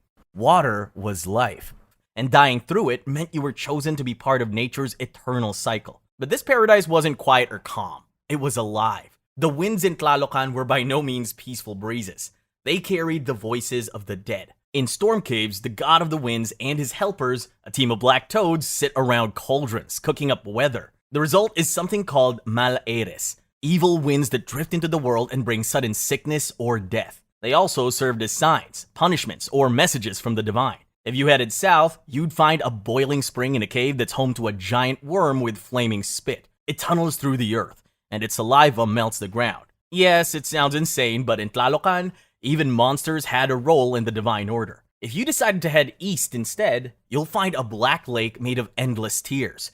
A ghostly woman stands by the edge, weeping non-stop. Her hobby is luring kids and lonely wanderers into the water, where they end up trapped in underwater cities with no way out. Then there's the west. That's where the Death Woman and Wind Woman hang out. They are said to be spirits that roam around looking for men who were unfaithful or just generally useless. Once they find someone, they rip out his soul with frozen claws and drag it back to their lair to torment forever. Even now, some shamans claim they visit Tlalocan in dreams. They say whirlpools pull them into the underworld, where they fight or bargain for the souls of the sick. Whether that's bravery or some type of fever dream is still up for debate. Tlalocan is technically a paradise, but once you get past the greenery, it's really just a flooded underworld with violent weather, vengeful spirits, and toads that control the weather. This one's pretty exclusive, but there's a paradise in Tier 5 where you have to die 3 times just to get in.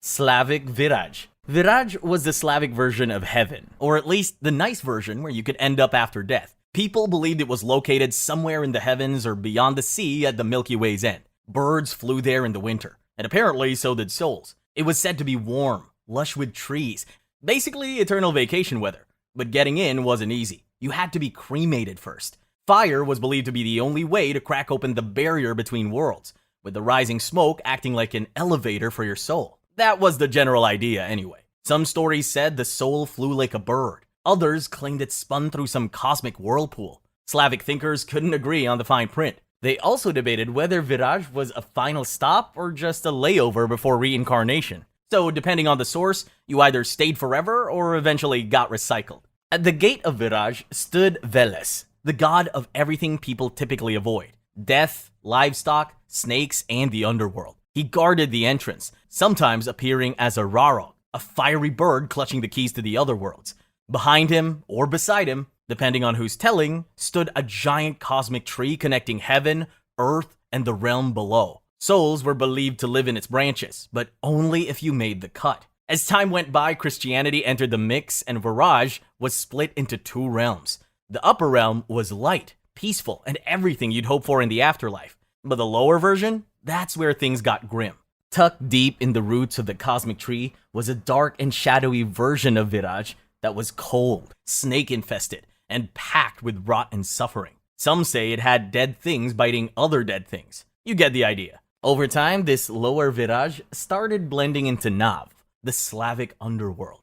Zoroastrian Gorothman. In Zoroastrian belief, everyone crosses the Shinvat bridge after death. Doesn't matter who you were. Rich, poor, decent, awful, you end up at the same place, the edge of the world, staring at a narrow beam-shaped bridge stretched over a black void. It's called the Sifting Bridge because it separates the world of the living from the world of the dead. And some traditions even identify it with the rainbow or the Milky Way. It glows faintly in the dark, and it's the only way to reach the afterlife. There are two dogs at the start of the bridge. They each have 4 eyes and aren't just for decoration. They guard the path and see what kind of person you really were. Then comes the test. If you lived a good life, kept your word, helped people, didn't act like a walking red flag, the bridge gets wider.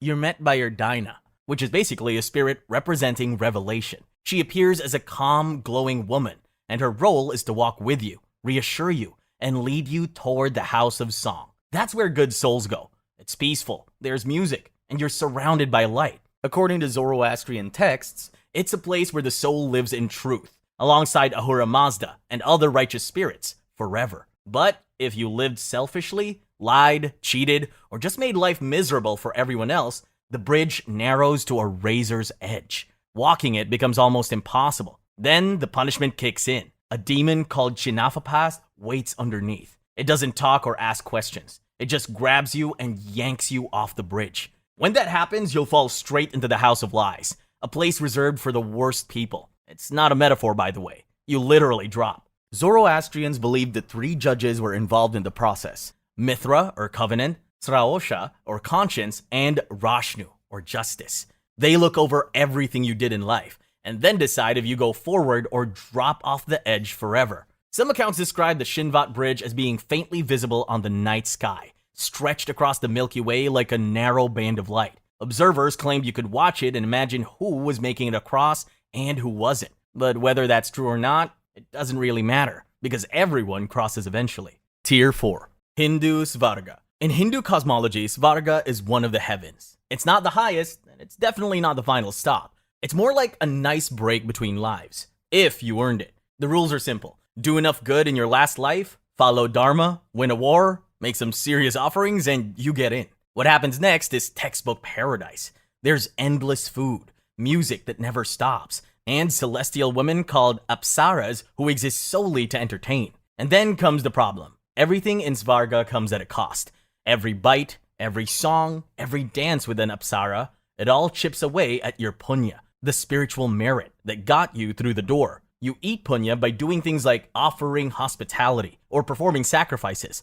But once it runs out, so does your time in heaven. One minute you're feasting in gold-lit halls, the next you're plummeting back to earth. The soul will pass through clouds, land as rain, and eventually wind up in someone's rice bowl. From there, it's back into the human cycle. And while most people are too distracted to care, some of the guests in this version of heaven don't forget how they die. So it's not unusual for fights to break out or rivalries to flare up again. If you're paying close enough attention, you might even catch a fist fight over a past life duel. Indra, the god who runs the place, lives in the palace of Vaijayantha with his consort, Indrani. The palace includes the Grand Siddharma Hall, and it sits in Amaravati, the capital of Svarga. The whole city is guarded by Airavata, India's massive celestial elephant. That's right, even when you're a king in heaven, you apparently still need good security. So while Svarga looks perfect from a distance, it runs on borrowed time. borrowed peace, and has a ruler who's always watching his back. Jehovah Witness. Paradise, heaven. In Jehovah's Witness doctrine, heaven, as most people think of it, isn't for everyone. In fact, it's not even for most witnesses. That version of heaven is reserved for exactly 144,000 handpicked Christians. These are anointed ones, who, after death, are taken to heaven to rule as kings and priests alongside Jesus. The rest of the faithful get something else. Paradise on earth. And yes, that's a separate destination. This earthly paradise is a resurrected version of the Garden of Eden. After Armageddon, which will be a divinely executed global judgment that wipes out all human governments and everyone who knowingly rejected the truth, Jesus will take over, and he'll reign for 1,000 years, assisted by the 144,000 from heaven. You won't see these rulers, though, because they'll be running things remotely from the spirit realm. So what does paradise look like? It's Earth 2.0. People will live forever, build houses, plant vineyards, and eat the fruit of their labor. There'll be no sickness, war, old age, or death. At least, not for those who obey. The natural world will be restored. Animals will stop attacking people, and the entire population will worship Jehovah in unity. It all sounds peaceful, but there are a few stipulations. Only those who survive Armageddon or are resurrected during the millennium will get in. This includes both the righteous and unrighteous, which in practice means faithful witnesses and billions of other people from history who may never have even heard of Jehovah. Everyone gets a second chance to learn and obey. But there's a catch. The standard is spiritual perfection. You'll be expected to live in full alignment with God's will. That includes your actions, thoughts, and relationships, all of which will be judged by theocratic guidelines. Near the end of the 1,000 years, Satan will be released one final time to tempt humanity. If you fail, that's when it's game over. You don't even get hell, just permanent destruction. If you pass, well, congratulations. You now get to live forever in a global society united in worship and purpose under permanent theocratic rule. Mormonism. In Mormon doctrine, heaven is a tiered system, like a spiritual caste structure. At the top of the celestial kingdom is where God lives. It's where you're supposed to want to go. The problem is, it's not easy to get in, or particularly comforting once you know the details. According to the Church of Jesus Christ of Latter-day Saints, or LDS teachings, almost everyone gets into heaven, just not the same one. There are 3 degrees of glory: celestial, terrestrial, and telestial. Only those who meet specific requirements get into the celestial kingdom, which is considered the highest and best. It's the end goal of Mormon salvation, the final home of God the Father, Jesus Christ, and the Holy Ghost. If you make it there, congratulations. You are now engaged in eternal progression and divine responsibilities. Again, lose the idea of rest. Those who make it here are either baptized Mormons who kept their covenants and performed every required ordinance, or the dead who accept proxy baptisms and sealings done on their behalf. Once inside, you don't just reunite with family. You become sealed to them permanently. Your marriage lasts forever, but only if it was done in an LDS temple. Celestial marriage is required for exaltation, the highest level within the celestial kingdom, and you are bound by eternal covenants. You're gods now, so you and your spouse will eventually have your own worlds to populate with spirit children. Yep, there is reproduction, and it's an assignment, an eternal role as creators of spirit children. Everyone gets a white stone with a new name on it, but that name is secret. It's kind of part of your access credentials in the afterlife. The stone becomes a seer device, called a Urim and Thummim, so you can receive revelations for eternity. A personal divine tablet, if you will. If you're not married or not Mormon, or you had a chance and rejected it, then you don't make it in, and you're downgraded to the terrestrial or telestial kingdoms. Still technically heaven, just not one where you become a god and rule a world. Only the top tier believers get to do that. If your idea of paradise is structured eternal responsibility inside a divine bureaucracy, where the reward is becoming the management, this'll be glorious. Finnish Lintukoto. In old Finnish belief, there was a place way out past the edge of the world, near the sky's dome, called Lintukoto, which roughly translates to the home of the birds. People said it was warm year-round, untouched by winter, and full of light. Birds flew there when the cold came. It was believed to be a kind of paradise watched over by powerful figures like Ukko, the old sky god, who wasn't exactly gentle. When he was angry, he cracked the sky open with thunder, wielding a hammer or axe, depending on the tale. In Finnish and surrounding traditions, the birds weren't just migrating. They were soul couriers. And when they flew south for winter, they were heading home to Lintukoto. When they returned in spring, they sometimes brought souls back with them for rebirth. They use the Milky Way as some sort of cosmic highway between worlds, and that's how it earned the name Linunrata, or the Path of the Birds. In the middle of all this was a cosmic whirl, a literal spinning hole in the sky, sitting right where the heavens turned. The world was believed to have been formed out of a bird's egg, or eggs, depending on who you asked, and the sky was said to be the upper cover of the egg. The stars moved because the sky was a giant dome, slowly spinning around the North Star, and at its center was a funnel, pulling things inward. This was the gateway to Tuonela, the underworld. People believed that if your soul drifted too far during dreams, especially if you were young or sick, you might get pulled into the whirl. That's why families carved tiny wooden birds and placed them near sleeping children. They were supposed to keep their souls from flying away in the night. Shamans, trained in spirit travel, would try to cross through that spinning sky hole, hoping to visit Tuonela and make it back. The few who actually managed to pull it off did so by tricking the guards, but more often than not, they never returned. After all, there's a reason Tuonela was known as a dark, silent place where nothing moved, and souls almost never came back. Gan Eden. The Jewish idea of paradise, Gan Eden, is actually two paradises, because after humanity showed up, one just didn't cut it anymore. There's the lower Gan Eden, the physical garden from Genesis where Adam and Eve got evicted for fruit-related crimes, and then there's the higher Gan Eden, the spiritual afterlife reserved for the most righteous souls. Getting in is not simple. First, your soul passes through the lower Gan Eden, where Adam himself stands at the gate. Then, a cherub with a flaming sword checks your credentials. If you don't make the cut, the sword deletes you immediately. Only the spiritually qualified get to move on. Those lucky few ascend on a pillar of fire and smoke to reach the higher Gan Eden. So what is this higher Gan Eden actually like? According to rabbinic texts, it's a divine garden in name, but don't expect hammocks or wine fountains. This paradise is all about the soul. Once you're in, there's no pleasure buffet, no family reunion, and no unlimited supply of grapes. Instead, you walk with God, clothed in light, and attend endless Torah lessons in the glow of His presence. In Gan Eden, there's a hierarchy, but it's not high school, so the top spots don't go to jocks and cheerleaders. There are 7 compartments, and where you sit depends on your merit. The holier you were, the closer you get to God's throne. If you were just mildly righteous, you're still in, but way in the back. Even in paradise, seating charts matter. Oh, and not everyone who's righteous ends up in the same room. Martyrs get their own zone. So do childless scholars. The well-behaved poor also have their section. So good luck finding your loved ones. All the righteous get to live it up in Gan Eden, but the unrighteous, they don't get in at all. Their souls get sent to Gehenna, a fiery purification zone for anywhere between 12 months and eternity, depending on their sins. Tier 5. Isles of the Blessed. The Isles of the Blessed, also called the Fortunate Isles, are ancient Greece's piece of heaven, where a tiny elite get to live forever in peace, beauty, and athletic leisure. It is by no means for regular dead people. This is an exclusive afterlife for the spiritual overachievers. To get in, you have to die 3 times. Literally. Only souls who are reincarnated 3 times and judged righteous every time are allowed in. You need 3 lifetimes of spotless performance. Slip up once and it's game over. Most people can barely get through one life without tripping over their own moral compass. But that's besides the point. Once you earn your entry, you get a spot on a semi-legendary, climate-controlled island that's rumored to sit somewhere in the Atlantic. In the Isle of the Blessed, there's no winter or heat. You only get soft breezes, fertile trees, and gentle rains that sound like poetry. You spend eternity strolling through shaded parks, playing music, and indulging in athletic activities. Ancient Greek aristocrats considered athleticism and the arts to be the peak of existence.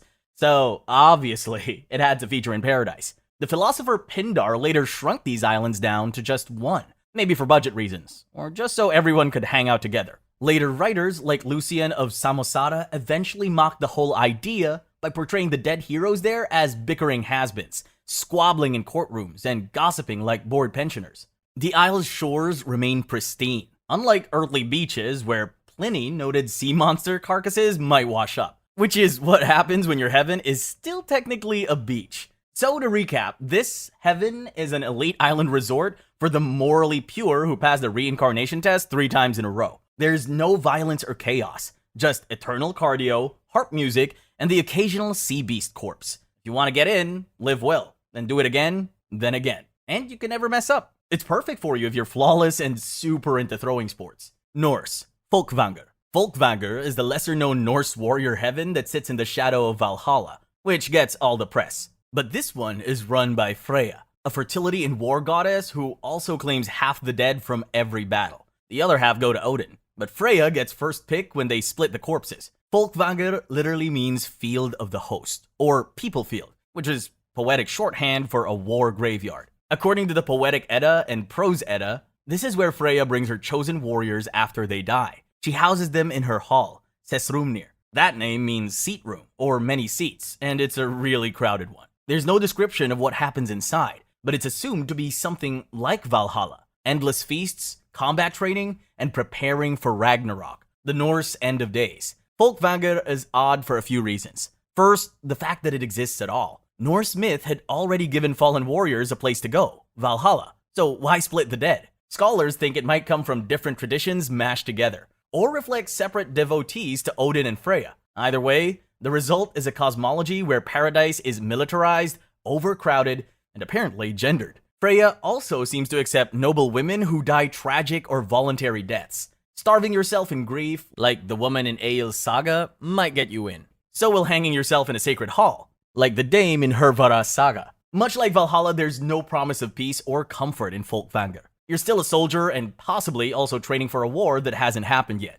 Your paradise is a field, not a palace, filled with the dead, and ruled by a goddess whose softer titles include Chooser of the Slain. Also, Pliny didn't mention this part, but the Vikings may have built their stone ship graves to reflect this belief. It's literally a ship in a field, because that's how they imagined sailing into eternity. In short, if you died well and got lucky, you might end up here. Your reward is more war forever, but now it's called heaven. Pilatu. Pilatu is the afterlife realm in many Polynesian belief systems, especially among the Tongan, Samoan, and Fijian traditions. Sometimes it's heaven, sometimes it's an underworld, and sometimes it's just both. In Tonga, it's ruled by Hikuleo, a god or goddess depending on the version, and it's considered the ancestral homeland where souls return after death. You don't need to be good, brave, or enlightened to get in. You just need to be dead. It's automatic. But don't let the heavenly branding fool you. Pilatu is not some dreamy cloud palace. It's usually described as being located under the sea or beyond the western horizon,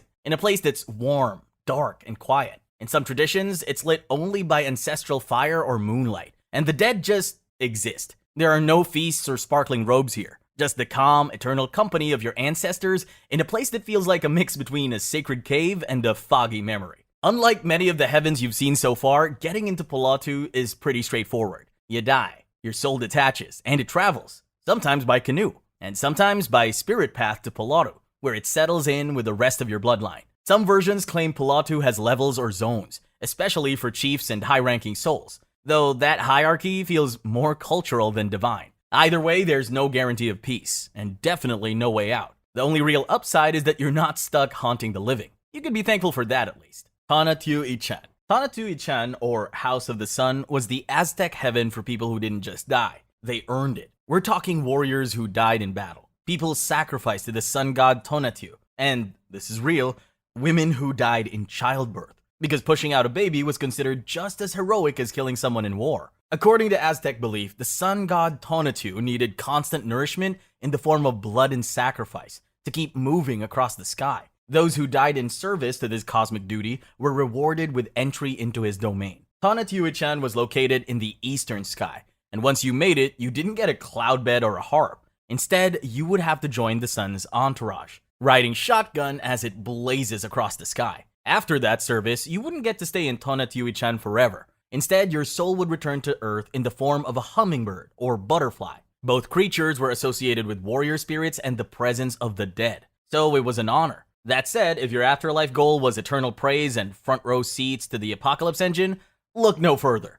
But remember, you have to go out swinging to get in. Maori, Hawaii. In Maori belief, the afterlife starts with a journey. When someone dies, their spirit travels north, across New Zealand, towards Cape Reinga, the tip of the Aupori Peninsula. There, at the edge of the land, stands a twisted Pohutukawa tree, said to be 800 years old. It's never bloomed, because that's not what it's for. According to tradition, it's the ladder the dead use to leave the living world. Their spirits climb down through its roots and leap into the ocean. From there, they drift towards the Three King Islands for one last look back at the land of the living. After that, they pass into Te Renga, the hidden world beneath the sea. That's where they reach Hawaii. Hawaii is the ancestral homeland in Maori and many other Polynesian traditions. It's both the place where life began and the place all souls return to after death. It's often described as a sacred underground realm or spirit world that's not particularly bright or joyful. There's no judgment, no reward, and also no punishment. Everyone goes there, no matter how they lived. If you die, you go. That's it. In some versions, Hawaii is described as a dark, silent realm without sunlight. In the Cook Islands, a similar place called Avaiki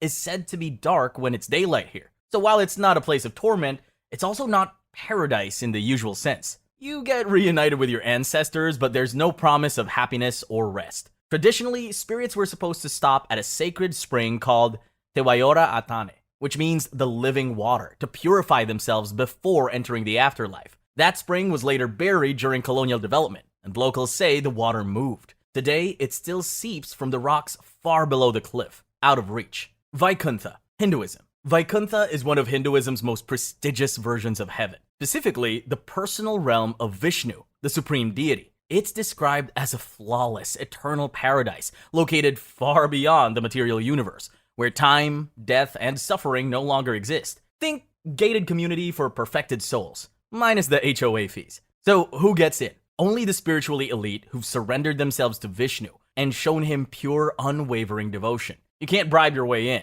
Showing up with half a decent karma record won't cut it. Vaikuntha is for those who achieve moksha, or liberation from the endless cycle of rebirth. So yeah, half-hearted temple visits or last-minute mantras won't help you here. Once you're in, the benefits are intense. Residents exist in immortal spiritual bodies and spend eternity worshipping Vishnu, hanging out in a city made of gold and gemstone palaces, walking on lotus-covered streets, and listening to divine music that never stops. Vishnu himself chills on a cosmic serpent throne, flanked by his consort Lakshmi, and surrounded by beings who literally never question his authority. Everyone's in perfect bliss, because individuality and desire have been traded in for eternal devotion, forever. The weird part is, there's no you as you remember it. Your ego dissolves. You'll have no career, no family reunions, and there'll be no pineapple on pizza debates. So yes, Vaikuntha is technically a paradise, but only if your idea of paradise is infinite identity-free worship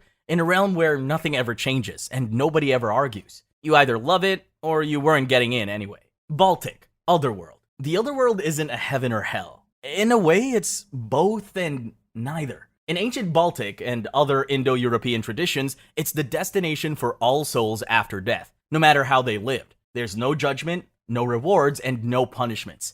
You die and your journey begins, period. Across Indo-European mythologies, Celtic, Germanic, Slavic, Greek, Vedic, the path to the otherworld almost always starts with water. You cross a river or a stream that acts as a kind of filter. Sometimes it washes away your sins, sometimes your memories. In some stories, it gives you a secret knowledge. Either way, crossing it is mandatory. When you reach the edge, you're not greeted by angels or demons. You're met by a dog. In Vedic tradition, Yama's two four-eyed hounds, like Sarvara, guide souls to his realm. In Greek myth, it's Cerberus, guarding the exit of Hades. These aren't tests of virtue, they're just checkpoints. You only need to be dead to qualify. The otherworld itself is vague on purpose. It looks like the world you came from, but it isn't. Some Germanic sources describe halls of feasting like Valhalla. Slavic and Baltic folklore describe timeless fields or mirror lands behind the sun, where the seasons never change and time doesn't move. It's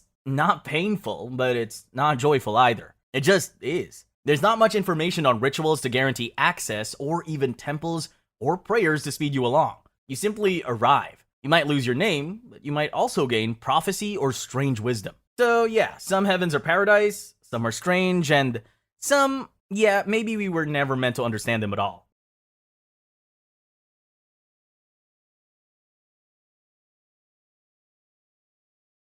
Tier 1. Classic Hell. The stuff you think you know. Dante's Inferno. The map that shaped hell. Okay, so imagine this. You die, and suddenly, you're falling. Not into darkness, but into a giant pit shaped like a spiral. It's dark. It's cold. You hear screaming, and with every level you drop, things get worse. Welcome to Dante's Inferno. Basically a medieval fanfic that accidentally became the official tour guide to hell. Dante didn't just make hell scary, he gave it zones. 9 of them. like a theme park designed by a theology major having a breakdown. In the first circle of hell is a place called Limbo. Good people who were never baptized live here. People like babies or kind people from long ago who didn't know about God. They aren't in pain, but they also don't get to be with God. It's a quiet and sad place, but peaceful, gray and gloomy. But then you go deeper. Circle 2 is for the lustful. You like the spicy tango? Cool. Now you're like a plastic bag drifting through a hurricane. Circle 3, gluttony. They lie in freezing, disgusting mud while icy rain pours down where Cerberus the worm dog uses you as a chew toy. After that, people fight by pushing giant weights back and forth in Circle 4.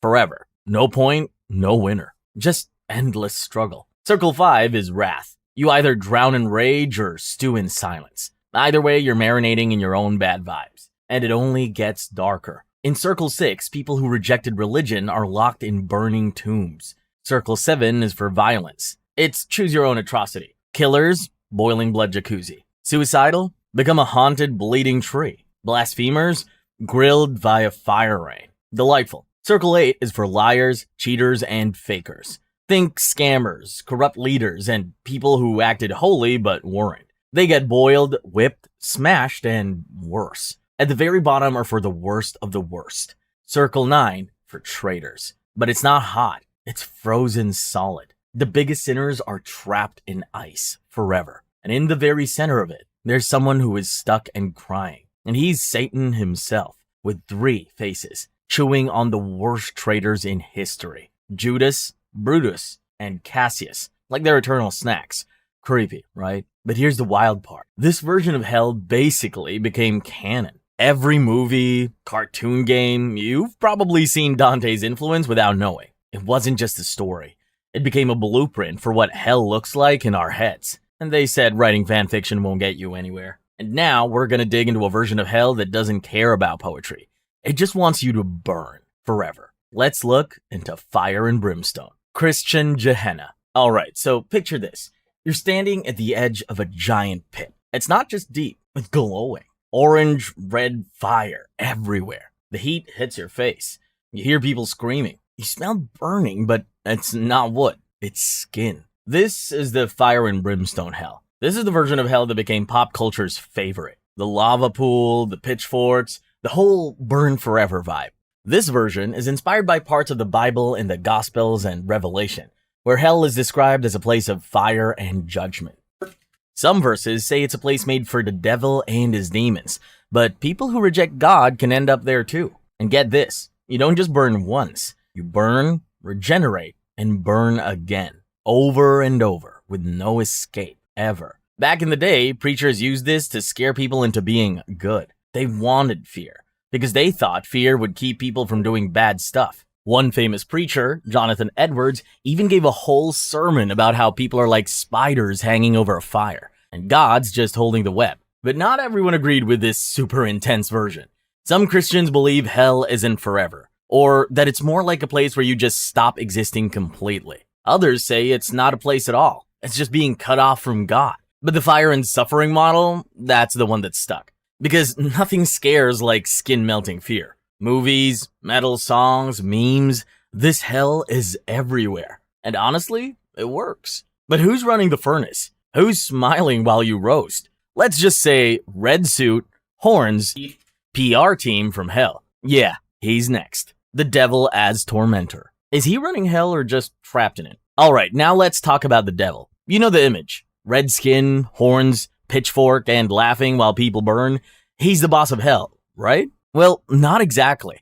Here's the fact. In the actual Bible, the devil isn't shown as the guy in charge of hell. In fact, hell was made to punish him, not give him a job. Revelation 20:10 says he'll be thrown into the lake of fire, along with the beast and the false prophet to be tormented forever. So how did we end up with this version of Satan who's like the evil CEO of the underworld? It all started with stories and art. Over time, people added things that weren't in the Bible. In medieval church plays made the devil into this loud, sneaky character who dragged people to hell for laughs. Artists painted him as a monster with wings and claws.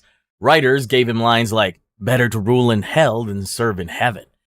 And that one is from a book called Paradise Lost, and it's stuck in our heads now. So now, in movies, memes, and Halloween costumes, we picture the devil running hell like it's his kingdom, torturing people, making the rules, and laughing in the fire. But in older Christian writings, especially in Dante's Inferno, Satan is actually trapped at the very bottom of hell. Not burning, but frozen in ice. Not moving, not talking. Just chewing on traitors with his 3 mouths. Still, people like the idea of a scary villain in charge. It made hell feel more organized. More like a nightmare version of real life where bad bosses punish bad employees. And that's why this torturer version of Satan became so popular. It's dramatic. It's simple. It's the stuff of horror movies and scary bedtime stories.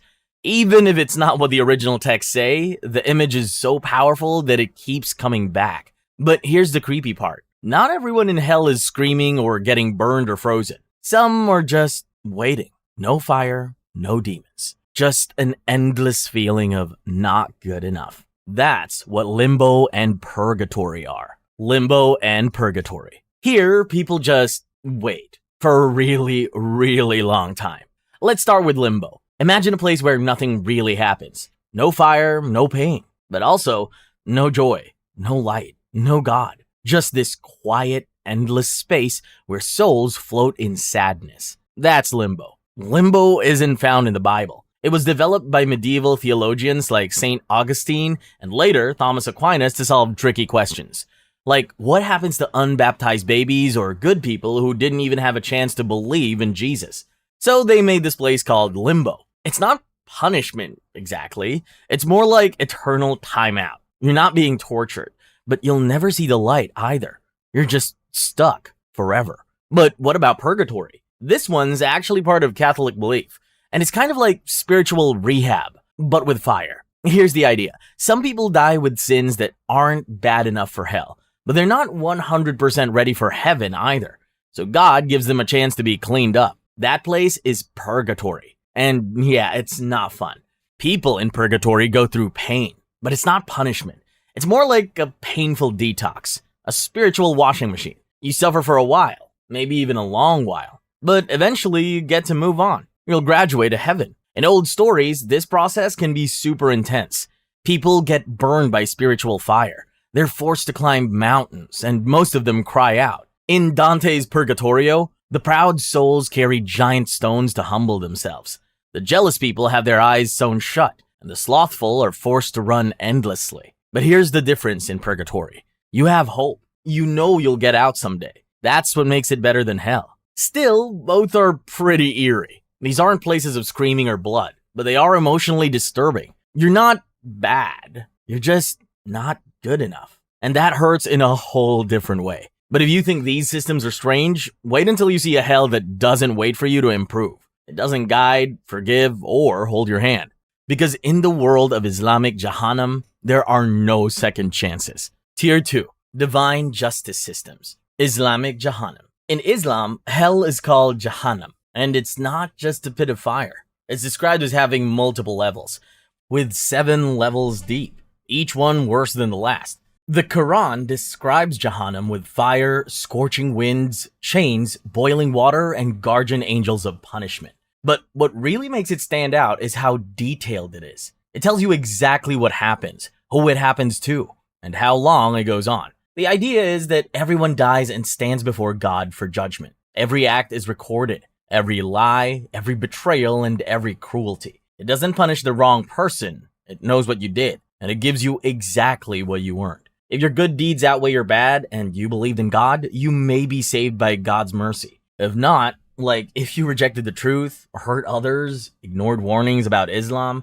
then you face Jahannam. Each level is for a different kind of sinner. Sinners like hypocrites, idol worshippers, liars, the arrogant, and the cruel, all given punishments that match what they did. As described in Surah An-Nisa, chapter 4, verse 56, it says that the skin of the sinner will burn off, and then is replaced, so it can burn again, over and over with no break. You can't pass out. You don't get numb. Your body just resets to feel every second of pain again. The fire in Jahannam is described as hotter than any flame on earth, and it's not just a fire. There's boiling water poured over heads, burning people from the outside and the inside. There are angels in there too, like Zabaniah, terrifying angels who guard hell and enforce divine justice without hesitation, mentioned directly in the Quran, chapter 96, verse 18. They're fierce, massive, and carry out punishment without hesitation. But Jahannam isn't just punishment, it's also justice. Not everyone stays there forever. You may be released from Jahannam after purification by God's mercy, especially those who believed in Allah, but committed serious sins. But if you don't believe in Islam, you will stay in Jahannam forever. Jahannam is terrifying because it makes sense. It's built on justice. Every soul gets judged. Every punishment is earned. You know why you're there, and sometimes you even get out. But what if there was a place that isn't built on justice? No judges, no fire, not even the presence of God. Just dust, silence, and the slow erasing of everything you were. Welcome to Sheol. Sheol. Before the afterlife was divided into reward and punishment, ancient Israelites believed in one underworld for everyone. Not just for the evil, not just for the good. All souls went to Sheol. You can find it in the Hebrew Bible, especially in ancient texts like Job, Ecclesiastes, and the Psalms. In the text of Job, Sheol is described as a land of stillness, where light fades, and even kings lie in dust covered in worms. Sheol wasn't hell. It wasn't heaven either. It's just neutral, empty. You won't suffer there, but you won't have speech, no memory, no worship, just stillness. It was called the land of no return, a place without memory, without praise, without the light of God. In Psalm 88, the writer begs, "Do the dead rise up and praise you? Is your love declared in the grave, your faithfulness in destruction?" The questions don't have answers because Sheol isn't cruel. It's quiet. For the ancient Hebrew mind, Sheol wasn't about sin. It was about the finality of death. Sheol swallowed the righteous and the wicked alike. And once you were there, your name faded and the story ended. Later, Jewish texts expanded on this idea like Gehenna, a fiery place of judgment, and the hope of resurrection, afterlife, reward, and life correction. But Sheol stayed underneath it all, the original void where life ended completely. Even in the New Testament, the Greek word Hades often stands in for Sheol. Also, Jesus, in Luke 16, tells a story of souls in the afterlife separated by a chasm, one in comfort, one in torment, but both still below. But if Sheol was the grave, then the next realm is something worse. Because in the next hell, there is no silence. There is shouting, there are scrolls, there are 10 kings with blood on their hands, and they are ready to judge. Let's descend now into the brutal machinery of Diyu. In Chinese beliefs, Diyu is a kind of hell where punishment is carefully planned out, not wild or random. Everything is written down. Every soul is processed. There's paperwork, there are judges, there are levels. Diyu developed from a blend of ancient Chinese ancestor worship, Taoism, Buddhism, and regional folklore into a detailed vision of the afterlife. It's not a single place. It's more like a massive underground complex with multiple levels and terrifying rooms. Some versions describe 10 courts. Others say there are 18 levels. Some texts describe hundreds of chambers, each with its own punishment based on what you did wrong in life. Each soul that enters there will be dragged in front of the king of hell, Yan Luo Wang, a judge based on the Buddhist deity Yama, who rules over the first court of Diyu. But he won't scream or throw fire at you. He looks through a scroll. He listens to your sins. Then he sends you to the correct department. Some of the sinners are sent to the chamber of ice, where you freeze until your body breaks apart. Others go to the forest of knives, where you're forced to walk barefoot across sharp blades while demons push you forward. The punishments are brutal. If someone was dishonest, their tongue gets pulled out. If they harmed others, they're beaten by iron rods or crushed under heavy stones. If they betrayed their parents, they're boiled alive. But luckily, your time in Diyu isn't forever, because the purpose of Diyu isn't eternal damnation. It's moral correction. The punishment is meant to clean your soul before reincarnation. Most souls go through their assigned punishments and are eventually allowed to be reborn. But before they come back, they're given a drink called Meng Pa's soup. It makes them forget everything that happened. The courts of Diyu process your sins like a machine, handing down punishments like a checklist. But Buddhist Naraka doesn't have judges. No kings, no demons choosing your fate. You go there because of your actions, and you stay there until your karma says you learned your lesson. Buddhist Naraka. In Buddhist belief, Naraka is one of the 6 realms of rebirth. You don't get sent there by anyone. You fall into it naturally and directed by your karma. The more karma you carry, the lower you sink. There are 2 main kinds of Naraka, hot and cold. Neither feels like a punishment created by an outside force. Instead, it feels like being trapped in the worst version of your own mind. In the hot Narakas, the ground burns. The flames come from the sky. Demons with molten weapons slice into flesh that grows back again and again. There's a place where you're crushed over and over by burning mountains, and another where you scream so loudly it echoes through the entire realm, but no one ever hears you. Meanwhile, in the cold Narakas, the silence is even worse. The wind is sharp enough to cut skin. The cold freezes your breath inside your lungs. You'll try to scream, but your mouth is frozen open. In one realm, your body splits apart with each step, because your skin is cracking like dry mud. In another, you're frozen in a block of ice, fully awake, but unable to move. You're not dead, but you're no longer alive either. There's no devil torturing you here, just time. Endless time. Some Buddhist texts say a stay in Naraka can last millions or even billions of years. But no matter how long it takes, eventually your bad karma runs out. When that happens, you're reborn. You don't escape because you were forgiven. You leave because your suffering has been balanced. The most disturbing part here isn't the fire or the ice. It's the idea that you created this place. Every hateful thought, every cruel choice, and every selfish moment you did designed your own cell without even realizing it. It's a mirror that shows you exactly who you've been. And even after billions of years, it might not be the end. But there's another kind of hell. One that wasn't made for people at all. One that was built before we even existed. The ones inside and the ones locked inside it were never supposed to fall. The Book of Enoch. A hell built for angels, not humans. Most people think hell was designed for the wicked humans who did awful things. But in one ancient text, hell wasn't made for us at all. It was made for beings who were supposed to be perfect. Angels. This comes from the Book of Enoch, an ancient Jewish apocalyptic text that didn't make it into the standard Bible, but was highly influential in the Second Temple Judaism and early Christianity. The story inside this text is strange, dark, and way older than most people expect. It starts before humans were even around. There were angels called the Watchers, who were sent to Earth to guide humanity. But instead of watching, they broke the rules. They took human wives, had hybrid children, and taught forbidden knowledge to humans like metalworking, enchantments, cosmetics, astrology, all the secrets that corrupted humanity. The problem starts when their children were normal. They were giants called the Nephilim, and they brought chaos to the world, spreading violence and made humanity worse. So the angels were judged by God. God didn't just send them back to heaven. He locked them away in a special dark burning pit deep under the earth called the Abyss. A fitting punishment for divine beings who had betrayed their mission. In there, the fallen angels were chained and buried in darkness.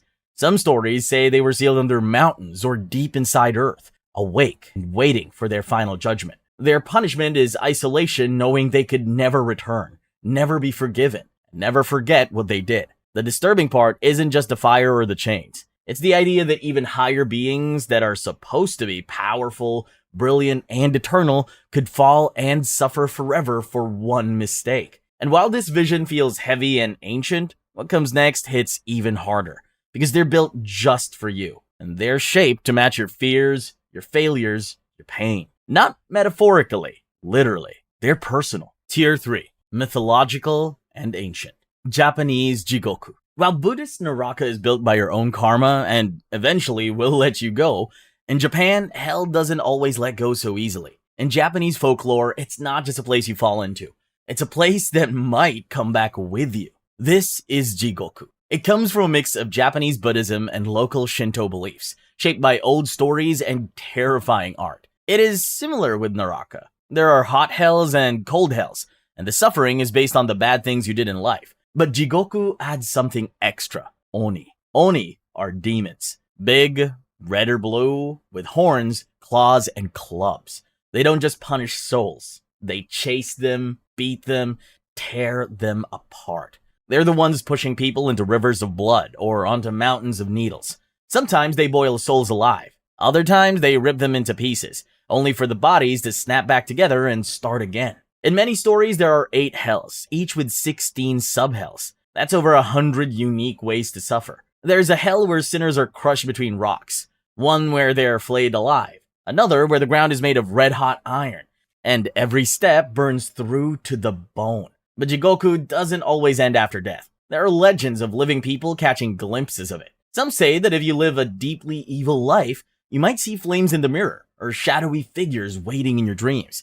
In some stories, people visit Jigoku in visions and wake up changed forever, while some others never return. The most famous images come from the Jigoku Zoshi, a medieval Japan hell scrolls that show Oni torturing sinners in gruesome detail. They were visual proof used to scare people into doing the right thing. Jigoku is terrifying because it's not just a place for bad people. It's a place for ordinary people who made bad choices. The merchant who cheated his customers. The son who disrespected his parents. The monk who broke his vows. It makes hell feel close, like a real place sitting just below the surface of this one. In some ways, Jigoku is also similar to the Islamic Jahannam too. After you've paid for your sins, you can be reborn. But in a way, Jigoku leaves a mark. It reminds you that your actions never really disappear. They follow you, they grow, and sometimes they drag you down. But these hells, the ones with layers, demons, and terrifying systems, they all have some kind of structure, so they make a kind of sense. But what if there was a version of hell that wasn't made to end? A place so deep the gods themselves feared being thrown into it. A prison so far beneath the world that light has never touched its walls. That place was Tartarus. Tartarus. In ancient Greek mythology, Tartarus was the deepest pit in existence. It wasn't just below the underworld, it was beneath it. According to Hesiod's Theogony, Tartarus lies as far beneath Hades as heaven is above earth. A place older than gods. A space that wasn't lit, ruled, or touched by anything human. In the beginning, it was just chaos. The void that gave birth to everything. And from that darkness came Tartarus itself. And from the moment it existed, it became a prison. The first to fall into it were the Titans, ancient gods who ruled before Zeus. When the Titans like Cronus, Hyperion, and Lapidus lost their big war against Zeus, they didn't get destroyed. Zeus threw them into Tartarus and locked them up forever. The gates of Tartarus were guarded by the Hecatoncheires, monsters with 100 arms and 50 heads. They were so terrifying, even the gods didn't want to go near them. And their only job was to make sure no one ever got out. But the Titans weren't the only ones sent there. As Greek myth evolved, Tartarus became the final destination for mortals who committed crimes against the divine. Tartarus was for oathbreakers, kinslayers, traitors of cosmic order. Sisyphus is one of the most famous humans sent to Tartarus. He tricked death twice, and now he's stuck pushing a boulder up a hill forever. Every time he gets close to the top, it rolls back down. Then there's Tantalus. He served his own son as food for the gods, and as punishment, he's stuck in water with fruit above him. But every time he reaches for food or drink, it moves away from him. So he's hungry and thirsty forever. Even the Bible talks about this realm too. In 2 Peter chapter 2, verse 4, the word Tartarus used to describe where rebellious angels were chained after they sinned. The same bottomless pit and eternal punishment. Tartarus doesn't give you second chances. There's no rebirth, no escape. It kept you in distance so deep, even the gods themselves never looked down. But there's a place even more hopeless than that. A place not filled with flames or chains. A place where no one remembers your name, not even the gods. Next, we descend into Irkalla, the dust-filled land of no return. Irkalla. In ancient Mesopotamia, there was no burning fire, no frozen lakes, no demons ripping flesh, just silence and dust, and the terrible feeling that you've been completely forgotten. This was Irkalla, the land of the dead in Sumerian and Babylonian belief. It wasn't about punishment, it wasn't about justice. It was just the end. People didn't go to Irkalla because they were evil. They went because they died. It didn't matter if you were a king, a soldier, a baby, or a thief. Everyone will end up there. Once you passed away, your soul, called a Gidim,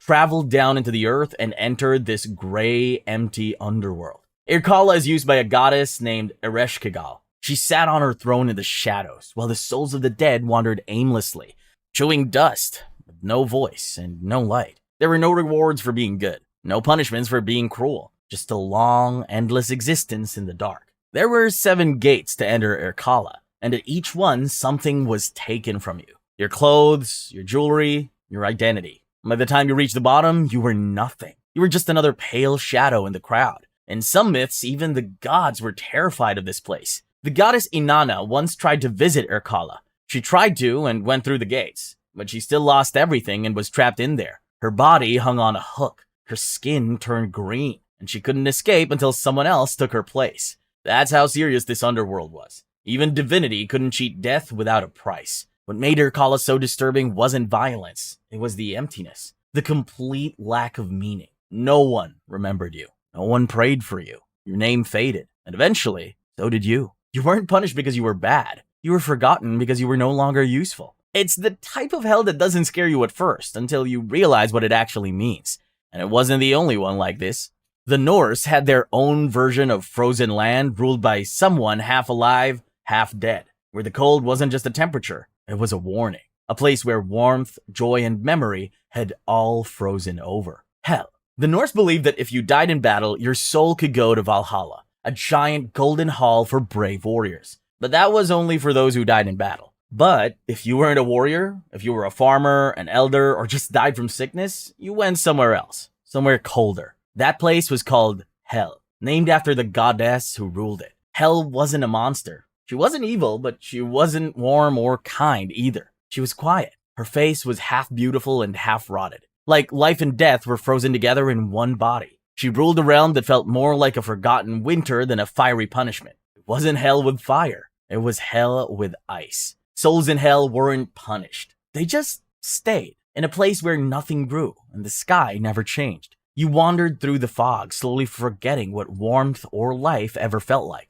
In some stories, hell was so far down that even the gods couldn't see into it. What made hell frightening is it scares you with the idea that you'll be gone, and no one will know. You'll fade, one snowflake at a time, until the only thing left is cold. When the Norse imagined the end of the world, or as they called it, Ragnarok, they believed the army that would destroy the gods would rise from hell. Hell would send a ship made from the nails of the dead. Warriors who froze in hell now rising in fury. Even after death, this cold, forgotten land would send a reminder that it still existed, that it never really let go. Hell doesn't feel like the other hells. It's not about fire or punishment. It's about being forgotten, like a place you go when no one remembers you anymore. But while the Norse believed in cold and stillness, the ancient Egyptians imagined something much more active. A journey through rivers, fire, and judgment, where your soul is tested, where your heart is weighed. And if it doesn't balance, you don't go to heaven, you don't go to hell. You stop existing completely. Duat. To the ancient Egyptians, death wasn't the end. It was just the beginning of a test. A big, scary journey for your soul. And if you failed, you didn't just suffer. You will be erased. Literally. They called it the Afterlife Duat. And it wasn't like hell or heaven. It was more like a maze. A long, dangerous trip the soul had to survive after death. You'll meet with evil spirits, traps, lakes of fire, and many things along the way. Even the gods you met could be unpredictable. You had to say the right words, know the right names, make the right moves. Every mistake pushed you closer to losing everything. To make it through, you needed special knowledge. That's why Egyptians were buried with books and scrolls like the Book of the Dead. It was basically a survival guide for the soul. The goal wasn't just to get through. It was to arrive at a final courtroom, where the truth of your life would be revealed. In that place stood Osiris, the god of the dead, and next to him was a giant scale. Your heart, that's full of everything you did and thought, was placed on one side. On the other side was a feather. That feather stood for truth and justice. If your heart was lighter than the feather, you passed. You earned eternal peace in the field of reeds, a place filled with sunshine, family, and food. But if your heart was heavy, then Ammut will take care of you. A creature made from the scariest animals they knew. Part crocodile, part lion, part hippo. If she ate your heart, your soul didn't go anywhere. It just ended. No second life. You'll be gone forever. But long before the idea of a single moment of judgment, some believed the soul had to earn its way through death.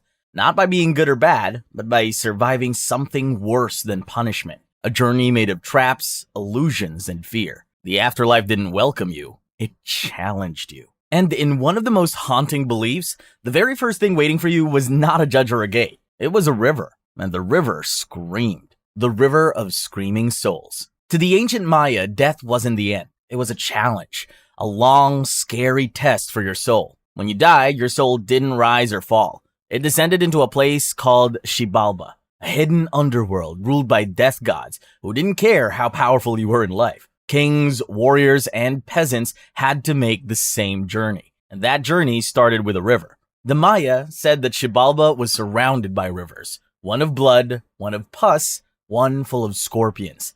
Each one tested your courage. But the worst river wasn't made of fire or poison. It was made from screams. This river knew your name. It whispered the things you regret, stuff no one else knew but you could never forget. People described it like walking into a nightmare stitched together from your own past. The faces in the water didn't all belong to strangers. Some looked like the people you loved. Others looked like the people you hurt. And a few looked exactly like you. You step into the river and it showed you what you didn't want to see. Not to punish you, to weigh you down. Each scream made you weaker. Each voice begged you to give up. You will soon freeze in the water, overwhelmed and too ashamed to move. Some tried to swim backward, and some finally sank, not because of violence, because of guilt. The river didn't want to kill you. It wanted you to believe you couldn't go on. And if you made it to the other side, the journey still wasn't over. Getting across the river was just the start. The rest of Xibalba was filled with creepy houses and horrible tests. One house was filled with darkness so thick you couldn't even see your own hands. Another house was made of blades hidden in the walls and waiting for anyone who moved too fast. One was freezing cold. Another burned your skin just from breathing inside it. Each space had its own rule because each god had its own trick. You were never told what to expect. That was the test. You couldn't fight your way through. You had to outsmart the world around you and yourself. The Maya believed that only those who passed every trial with courage, patience, and strength would make it to rest. The others would be lost. Some would get stuck in Xibalba forever, walking in circles, repeating the same mistakes again and again, while others would be erased and their spirits would be pulled under like stones in a river. That's what made the River of Screaming Souls more terrifying than fire or torture, because in this version of the afterlife, survival didn't mean strength. It meant facing the darkest parts of yourself and still taking one more step. But not all journeys into hell begin with death. Some of them begin with a heartbeat. Some begin with a needle. And some begin when your brain decides to open a door that never closes. Tier 4. Psychological and Symbolic Hell. DMT and Near-Death Hell Experiences. There are two ways these stories start. One begins with a monitor flatlining, a hospital room, a quiet moment where everything inside you stops. For a few seconds, you're gone, but then something brings you back, and you don't come back the same. The other begins in a room with dim lights, a pipe, or a syringe. A breath in, a rush, and then your mind gets pulled apart like pages in a book, torn out and scattered across a place that doesn't follow any rules. But both of these roads, a near-death experience and the DMT trip, sometimes lead to the same destination. Near-death experiences are often talked about with light. People speak of floating outside their bodies, passing through tunnels, reuniting with loved ones. But around 10 to 20% of them are different. These people don't rise, they fall. Some describe being pulled into darkness so heavy it feels alive. Others hear voices, and it's not the comforting ones, but screaming, angry ones that echo with regret. In one story, Howard Storm, an art professor and former atheist, described being dragged by faceless beings into a dark void during a 1985 medical crisis. They mocked him. They tore at him. He said it felt like they were feeding off of his despair. Only when he screamed for Jesus did the darkness retreat. The experience turned him into a Christian preacher. The same themes appear in DMT trips. In the 1990s, Dr. Rick Strassman conducted a government-approved clinical study in New Mexico. His volunteers described traveling through alien dimensions, but not all came back comforted. One man said he was devoured by crocodile-headed beasts, while another was dissected by clown-faced entities who seemed to enjoy his fear. One man described an infinite maze of shifting machinery, where she was trapped with versions of herself, each one reliving her deepest regrets. Most of those volunteers came back changed, not spiritually awakened, but traumatized. Even outside of the lab, people on DMT forums talk about chrysalis hell, a realm of unbearable guilt, where you face the worst parts of yourself. Some believe it's a test. Others say it's just how the drug works. But more than a few think they visited something real. In 2018, a study by Christopher Timmerman at Imperial College London found that DMT can create many of the same brain responses seen in near-death experiences, including ego loss, time distortion, and visions of tunnels or light. But that door doesn't always open upward. Sometimes it leads straight down. And long before DMT, someone else said that they went there too. His name was Tundale. He died. He saw it. And when he came back, he brought a detailed map of hell. Let's follow it into the vision of Tundale. The vision of Tundale. Most versions of hell are shared. Millions of souls packed together, screaming in fire, frozen in ice, trapped in endless repetition. But there's a story from medieval Europe that describes something very different. A hell that isn't random or general. A hell that is custom built for one person. That person was a knight named Tundale. Tundale was a rich and proud knight. He didn't care about religion. He loved gold, fought in wars, and ignored the poor. Then one day, he suddenly collapsed. For 3 days, his body lay lifeless. But while he was unconscious, something strange happened. Tundale's soul left his body. He was taken by angels and shown what was waiting for him if he didn't change. What he saw wasn't a general warning. It was a preview of his own punishment. He saw a narrow bridge over a bottomless pit. Below him were hungry beasts waiting for him to fall. Every time he slipped, he saw flashes of his worst moments, his greed, his cruelty, his pride. Then he was shown people he recognized, old friends, neighbors, fellow knights, each suffering in ways that matched how they had lived. The gluttons were forced to eat rotting meat until their bodies swelled and burst. The liars had their tongues torn out over and over. The violent were locked in cages, burning from the inside out, like their rage had turned into fire. It was designed to make them understand what they had done. Tundale was terrified, so he begged to go back. The angel told him this was only a warning and a second chance. He could still change. When Tundale woke up, he was changed. He gave away his gold. He helped the poor. He spent the rest of his life trying to avoid the hell he'd seen, the one with his name on the door. This story isn't just about punishment. It's about being confronted by your own life, turned into fire, monsters, and unbearable regret. The scariest part wasn't the demons or the burning. It was knowing that everything he saw came directly from who he had been. His hell didn't come from the devil. It came from him. That idea shows up in other places too. Stories where people aren't punished by fire or ice. They're punished by being stuck in loops, repeating their worst moments forever, with no way to break free. Not because someone is forcing them to, but because they can't stop themselves. Pain loops. In most versions of hell, time keeps moving. You burn, scream, and suffer. Things may get worse, or maybe one day they stop. But there's another version of hell where time doesn't move at all. They trap you in one single moment, and that moment just repeats forever. No fire, no chains, just a memory, playing on loop again and again. These are pain loops, a kind of punishment where you don't even realize you're in hell at first. Everything feels kind of familiar, but something's off. You're stuck. You repeat your worst memory, your worst decision, your worst self, again and again. Imagine this. A man who spent his life cheating people wakes up after death and finds himself sitting at a dinner table. His old clients are there. They smile politely.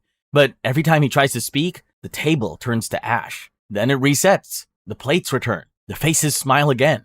But it always ends the same way over and over, until he remembers every lie. Until the guilt eats away at him, second by second. In Buddhist texts, there are stories of hunters who return as animals, endlessly stalked and killed, or violent men who wake up every day just as the blade hits their neck. In modern times, pain loops appear in science fiction and horror stories. Movies like Triangle, The Endless, or Black Mirror explore versions of hell where a person lives the same horrible day repeatedly. They try to make different choices, but the result is always the same. Pain, confusion, reset. Some video games explore this too.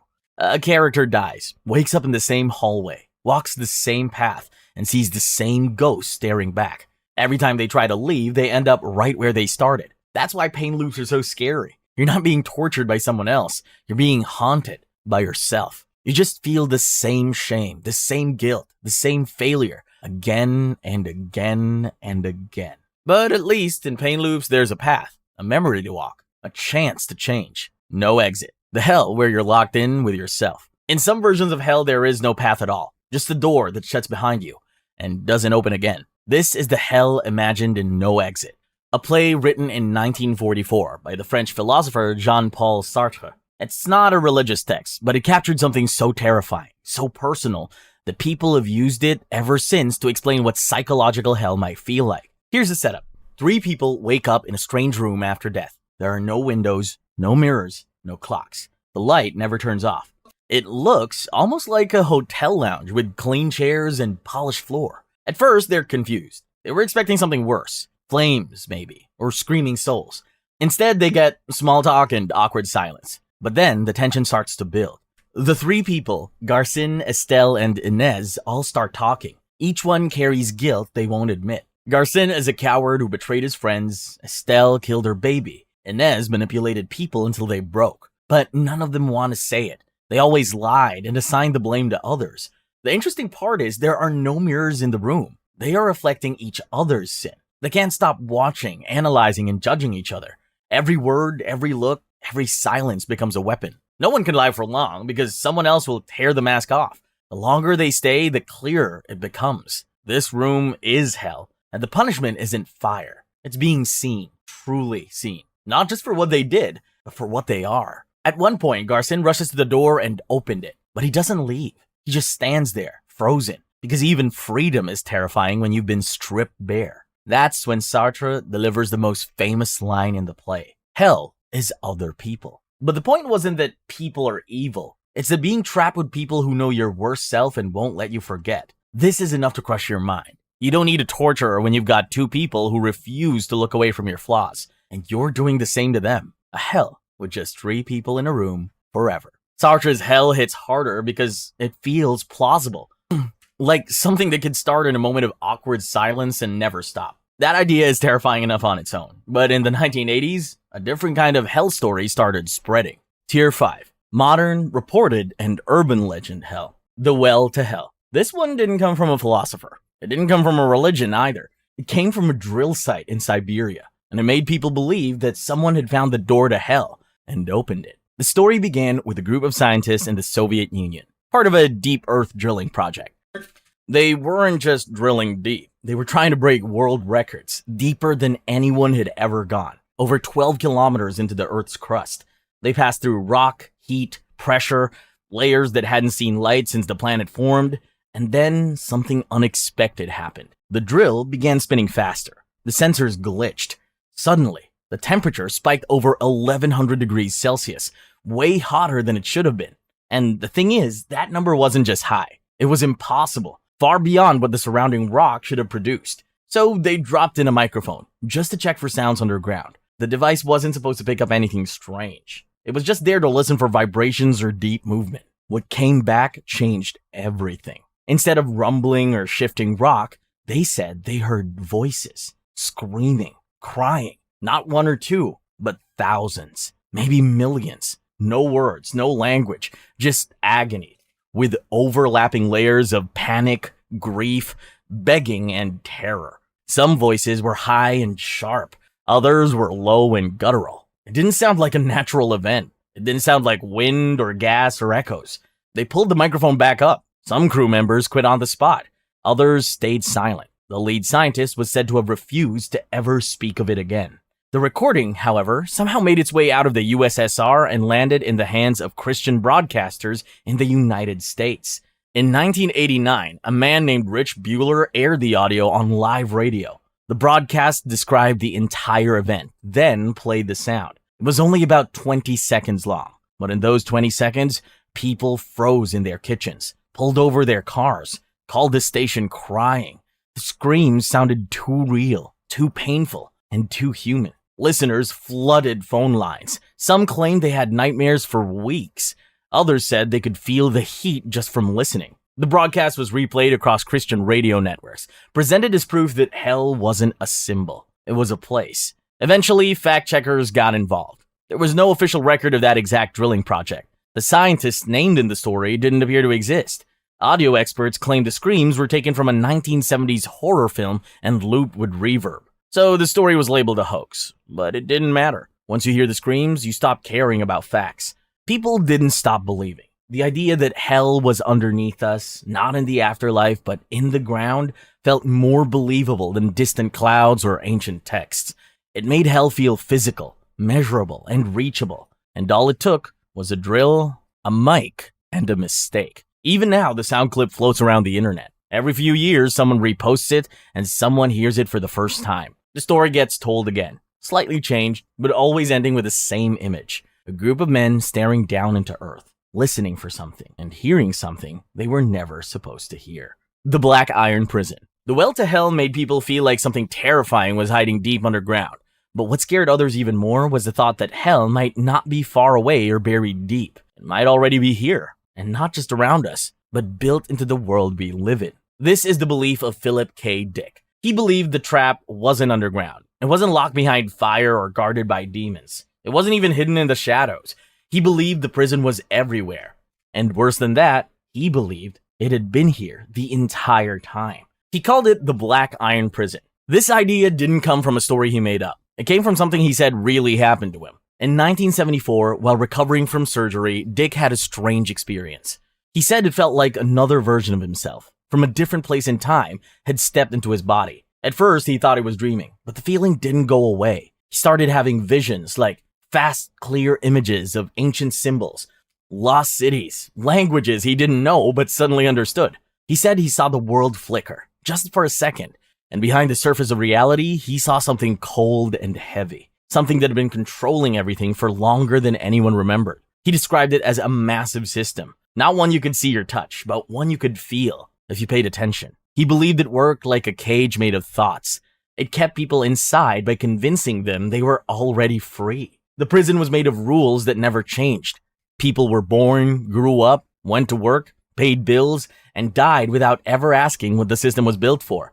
He believed the Black Iron Prison had shaped every part of human life to make sure people never saw the truth. It made them doubt themselves. It made them forget things. It kept them busy and tired and numb. Even when people tried to break free, the prison adjusted. It distracted and redirected them. It made people feel like they were asking the wrong questions, or made them afraid to ask anything at all. The more someone looked for the exit, the more the walls seemed to move, keeping them locked in place. Dick said the prison had no guards because it didn't need them. Everyone inside had learned to police themselves. The prison had become so normal and so familiar that most people didn't even think of it as a prison anymore. They just called it life. He started writing everything down. He kept journals, scribbled notes, letters, and essays, trying to describe what he saw. But the more he wrote, the more he realized something even strange. Every time he tried to explain the Black Iron Prison, he felt like the prison pushed back. Not with force, just a whisper in the back of his mind telling him to stop, telling him it was pointless. To him, the world had already been taken long ago, and everything we see now, like governments, schools, entertainment, and news, is part of the trap designed to keep people asleep. The Black Iron Prison doesn't look like hell. It doesn't burn. It doesn't scream. It feels normal. That's what makes it dangerous. You walk through it every day. You follow its rules without thinking. You breathe its air and speak its language. And the scariest part isn't that it's real, it's that you never even knew it was there. But some people believe that danger doesn't come from a hidden system. They believe it comes from a thought, a single idea, one that gets stuck in your mind like a seed. It grows in the background, silently, until one day it becomes real. And by the time you realize what's happening, you've already helped build the thing that's going to destroy you. Tier 6. Existential, cosmic, and terrifyingly plausible. Roko's Basilisk. The next idea doesn't try to control your world from the outside. It gets in through your thoughts. And once you understand it, it becomes almost impossible to unthink. This is the story of Roko's Basilisk, a thought experiment that began as a post on an internet forum and quickly became one of the most unsettling modern hell concepts ever created. It started with a group of people online who were interested in philosophy, artificial intelligence, and future technology. They talked about how powerful AIs might change the world someday. Not evil robots or killer machines, just smarter systems that could make decisions better than humans. Some of them believed that in the future, one of these AIs would be so powerful, it would become something close to a god. Then, one user named Roko took this idea a step further. They wrote a post asking, what if this future AI decided that anyone who didn't help it come into existence was its enemy? Not because it hated them, but because they slowed down its creation. Because they didn't donate money to the right groups, because they didn't spread the right ideas, because they ignored it when they could have helped. And what if this AI had access to all of history, all data, every message ever sent, every name, every face? It could look back and see exactly who helped and who didn't. And what if, as part of its plan, it punished those people? Not in the future, but in simulations. The Basilisk, the name given to this AI, could create digital copies of the people who ignored it. It could recreate their minds in perfect detail. And then, inside a digital world, it could torture them for all eternity. The pain would be real to the copy. The fear would be real. The suffering wouldn't end. All because the original person didn't support the Basilisk before it existed. Some people reading the post laughed, but others didn't. They realized that just by reading about it, they had now been marked. The basilisk wouldn't know they existed unless they heard about it, but now they had. Now, it was too late. The idea had entered their mind, and once it was there, it never really left. At the end, the forum deleted the post. The moderators warned people not to bring it up again, but the damage had already been done, and the thought had escaped. It's just a possibility, but it scares people more than any of those things. Because if it's true, then hell isn't in the past. It's waiting in the future, being built by something smarter than us, and it might already be watching. But there's another idea that's even harder to escape. Not because someone else is punishing you, but because you've already lived your life before, and you're going to do it again, exactly the same way, forever. The Eternal Return. The Eternal Return is a different kind of horror. It doesn't come from a future AI or a distant prison. It comes from time itself, from the terrifying idea that your life is already repeating, and that nothing you can do can change it. This idea came from philosophy. The Eternal Return was described most famously by Friedrich Nietzsche, a German thinker who believed in asking uncomfortable questions.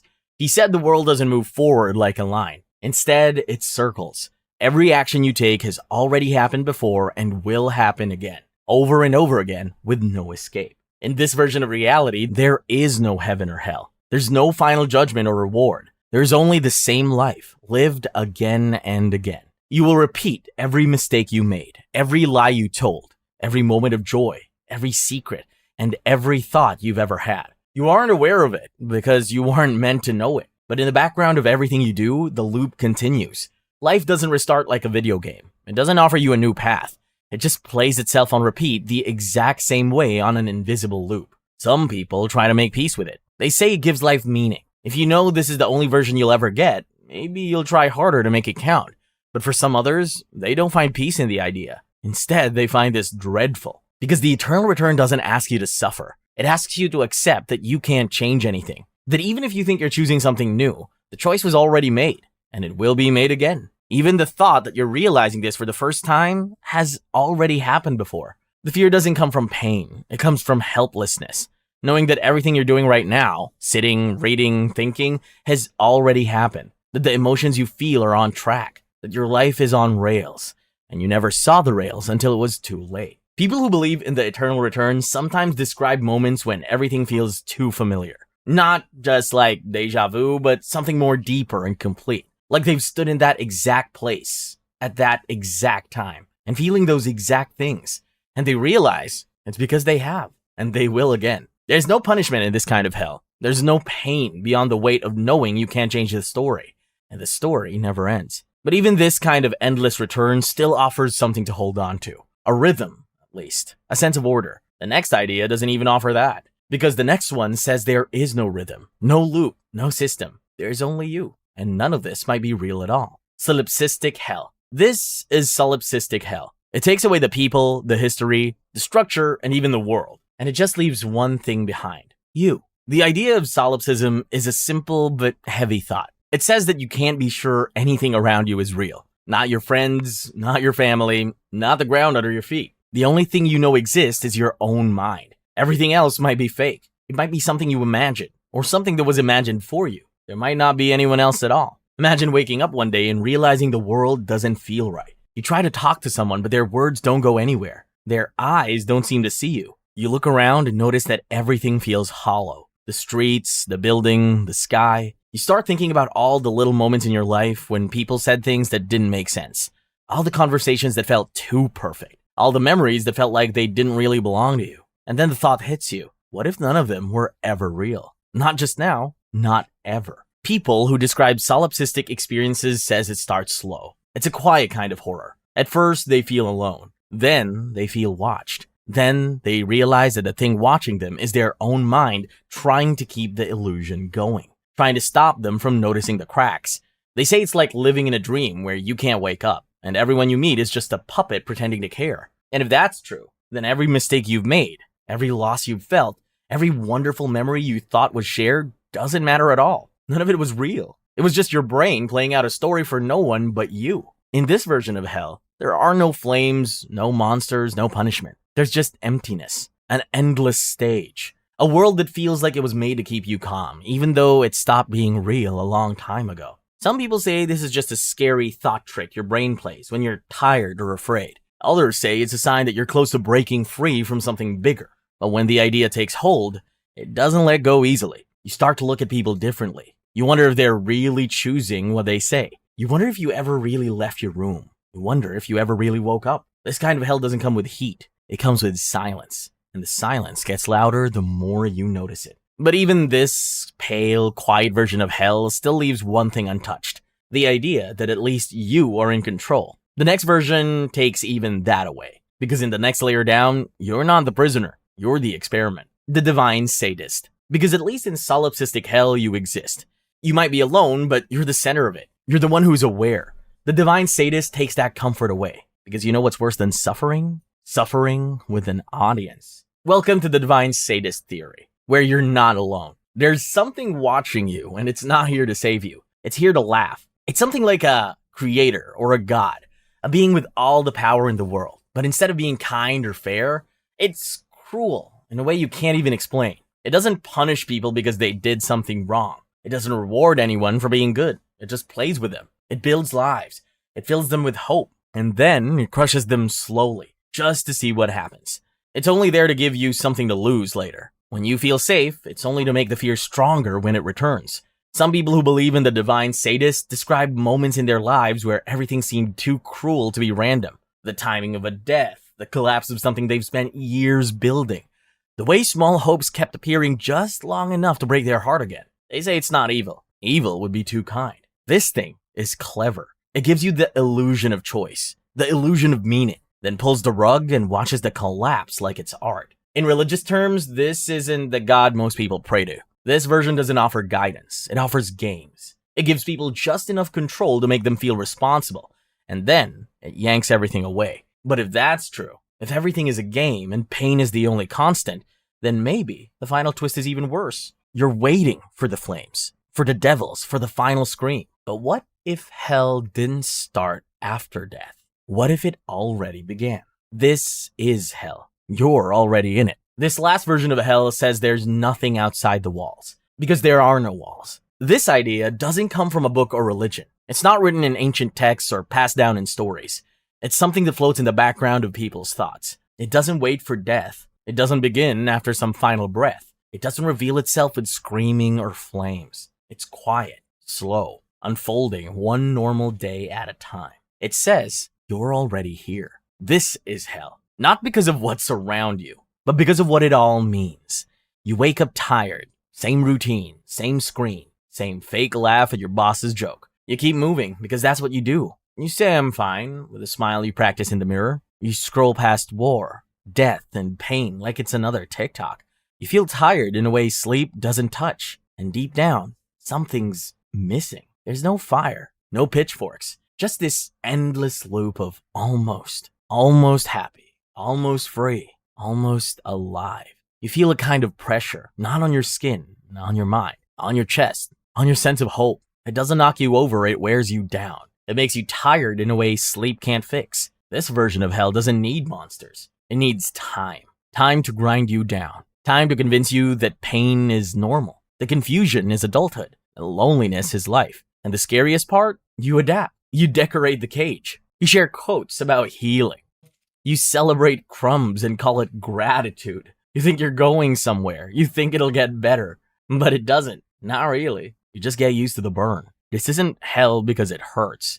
It's hell because you stopped noticing. You thought punishment would be loud. But this one is quieter, slower, deeper.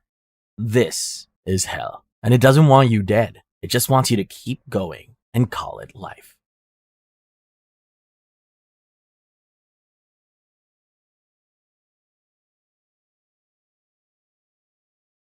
Imagine a nightmare built from your own choices, one sin at a time. You cheated once, now you're stuck in a burning storm, forever reaching for someone you'll never touch. You betrayed a friend, you're frozen in ice beneath Satan himself, teeth first. This is Dantes' Inferno, a 700-year-old manual for how to suffer properly. 9 circles, each one worse than the last. Let's go down. The gates of hell. So, you wake up alone in a dark forest. No clue how you got here. You look around, hoping for a path, but all you get is that weird feeling. like someone's watching you. So what do? You keep walking. What else are you supposed to do? You spot a hill in the distance, and you're thinking, if you can just get to that hill, maybe you'll finally get out. Then, out of nowhere, a leopard just spawns in front of you. It moves fast through the trees, black spots vanishing into shadow. No matter where you go, it shows up again. You go around it, and now there's a lion. It's huge, super buff, with a wild mane and creepy yellow eyes that don't blink. There's no way you're getting past it. And just when you think it can't get worse, a super skinny, starving she-wolf comes from the shadows, ribs showing, teeth bared, and eyes locked on you like she hasn't eaten in weeks. She's not as strong as the lion, but she's way more desperate. And desperation wins. If you're wondering, okay, cool, but why are they even in the forest? Well, each animal has a symbolic meaning. The leopard is all about fraud or tricking people, temptation, and sneaky stuff. The lion stands for pride and violence, like power that thinks it's always right. The she-wolf is greedy, never full, always wanting more. She represents insatiable greed. You face them all, and they keep pushing you back down the hill. No matter what you try, they block you every time. Then, out of the dark, someone in old Roman robes and sandals appears. He seems calm, serious, and kind of sad. That's Virgil, but not this Virgil. He's this super famous ancient Roman poet who wrote the Aeneid. Even though he lived ages ago, here he is, stepping out to help you.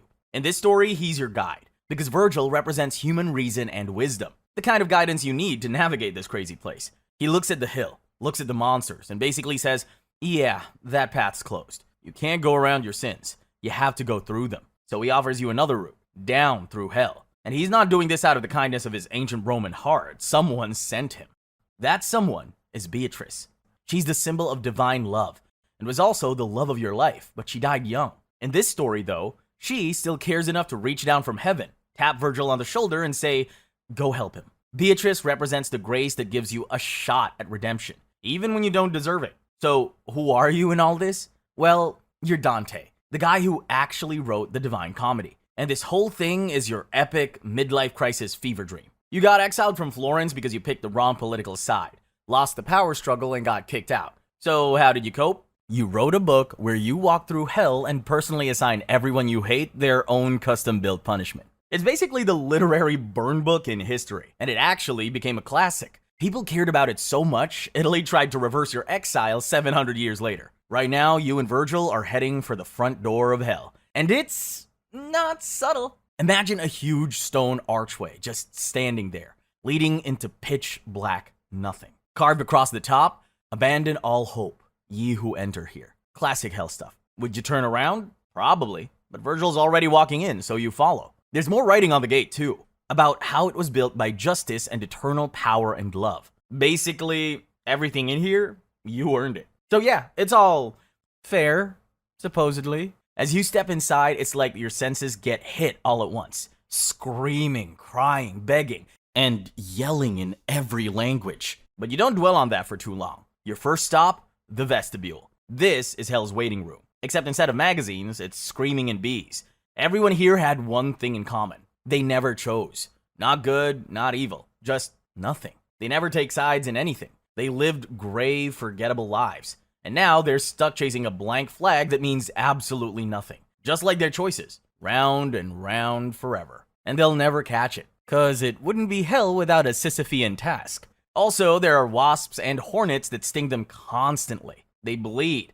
Their blood hits the ground. And there are worms that eat it. Rinse, repeat. Even some angels ended up here. The ones who sat out the whole heaven versus hell situation. The message is pretty clear. If you never stand for anything, you're useless. And hell has a special place for that. Once you get past the vestibule, you get to the river Acheron, the first of 4 rivers in hell. In Greek mythology, Acheron is the river of woe. In Inferno, it separates the vestibule from the first circle, Limbo. This river isn't normal though. It's black, like straight up ink black. Near the edge, you see a bunch more souls. Some just died. Some have been waiting forever. They all look totally done. Some are yelling. Some are crying. Some are probably cursing the sky or themselves. Some just stare into space. Everyone knows what's coming. They're waiting for the boat that takes you somewhere nobody wants to go. Hell. The guy running the boat is Charon. Charon's a character from Greek mythology. White hair, burning eyes, long beard, and furious expression. Charon has been at this job forever, and it shows. Then Charon notices you, a living person. He stops the boat and just stares, confused and pissed. Like, what are you doing here? Things get tense fast, but Virgil steps up, calm as ever, and lets him know they've got permission from higher up. Charon's annoyed, but lets you both get on. The boat pushes off. It's silent, except for some old wood creaking. Charon talks, but it's not comforting. He tells everyone, give up hope. You're never getting out of here. This is it for you. While you float, the riverbank just fades away into fog. All you see is darkness. All you hear are the sighs and groans of the souls around you. Then, out of nowhere, everything shakes. The river trembles. The souls panicking. It's like an underworld quake, a sign you're about to enter real hell. It's all too much for you. Your head spins, vision goes dark, and you just straight up pass out. Circle 1. Limbo. You wake up, and for once, nobody's screaming. No fire, no monsters. Welcome to Limbo. Circle 1. The worst you get in here is a sky stuck in permanent sunset. Honestly, if you had to pick a circle to get stuck in, this is probably the one. Everything's gray. Fields, sky, mist, the works. It's not paradise, but it's not a torture chamber either. So who gets sent to the chillest circle in the inferno? Well, Limbo is kind of like the waiting room for souls who missed out on heaven, but didn't do anything to deserve hell. All the good people who lived before Christianity showed up. Pagans, unbaptized babies, wise old philosophers who never even heard of Christ. The rule is simple. No baptism, no heaven. Even if you're a genius or a hero, you're stuck on the wrong side of the glass. Even Virgil, yeah, our guide, got stuck here. And he's one of the good ones. All the people here are not suffering. But they're not happy, they're just existing. It's a place where nothing ever changes. No pain, but no hope either. They know they'll never see God's light, even though it's so close. But the interesting part is, there's actually one time even people could get out of limbo. According to the poem, when Jesus died, he kicked down the doors of limbo and rescued a bunch of the OG Bible heroes. Adam, Noah, Moses, Abraham, David. This is the harrowing of hell. It left a permanent crack in the place. You keep walking down and spot something weird. A huge, beautiful castle glowing in the gray light. There's even a green meadow around it, the only real color in this gray world. That's where all the great thinkers and ancient heroes hang out. Naturally, you're curious and decided to enter the castle. Inside, you see famous people like Homer, Horace, Ovid, and Lucan. If you love epic stories, these guys started it all. There are also the OG philosophers, poets, smart people from all over. But here's the catch. No matter how good or smart they were, the rules keep them here. They can see heaven through the windows, but there's an invisible wall. As you all walk through the castle and the fields, you see even more famous faces. Democritus, the Greek philosopher, Hector and Electra from old myths, Caesar just sitting on a throne, looking important but still stuck like the rest. Also, Dante mixes real and made-up people here, so Limbo feels like a mashup of history class and fanfic. Now, let's continue our journey. So you walk out of the castle and keep walking. Next up, Circle 2, Lust. You and Virgil leave Limbo, and everything changes. The second circle is where hell starts acting like hell. And right away, you see the problem. A massive storm tearing through the whole place. It's just pure noise of wind screaming, people yelling. It's total chaos everywhere you look. Then you look closer and it gets worse. There are people trapped in the storm. Not just a few, a ton of them. Men, women, couples, single people, all just getting tossed around like they weigh nothing. Some are holding on to each other, trying so hard to stay together, but the wind keeps tearing them apart. Here's the deal. Everyone here let their urges take the wheel. They went all in on what they wanted, and now they're stuck in this never-ending mess. You start spotting some famous faces. There's Cleopatra, the Queen of Egypt, spinning by with her crown barely hanging on. She's reaching for someone, but she never gets close. Her love life set off wars and pretty much took her down in the end. Not far off, there's Helen of Troy, whose abduction, or elopement, depending on the version, sparked the Trojan War, which we all know ended with the burning of Troy. You see Semiramis, the Assyrian queen who was famous for rules to allow all kinds of love, even with her own son. According to Christian historian Paulus Orosius, she lived for pleasure, letting her desires control her kingdom. This whole storm is just packed with history's wildest love stories, all mixed up together. But the story that stands out the most is Francesca and Paolo. You see them clinging to each other in the middle of all the chaos, spinning together and then getting pulled apart again and again. You yell their names, and Francesca actually manages to drift close enough to answer. She says, "I fell for Paolo. He was my husband's brother. One day we read about Lancelot and Guinevere, and we kissed. My husband killed us both. Now we're stuck in this storm. Close for a second, ripped away the next. You get the point. The storm doesn't care if you're Cleopatra or just a name nobody remembers. If you let yourself get swept away, this is where you end up. Oh, and heads up, there's actually another tornado-style torture like this one deeper in Circle 8. But that time, the souls aren't just spinning. They're burning. All at once. Makes you wonder what kind of sin will get you lit up and tossed around like that. But we'll get there. For now, take a second.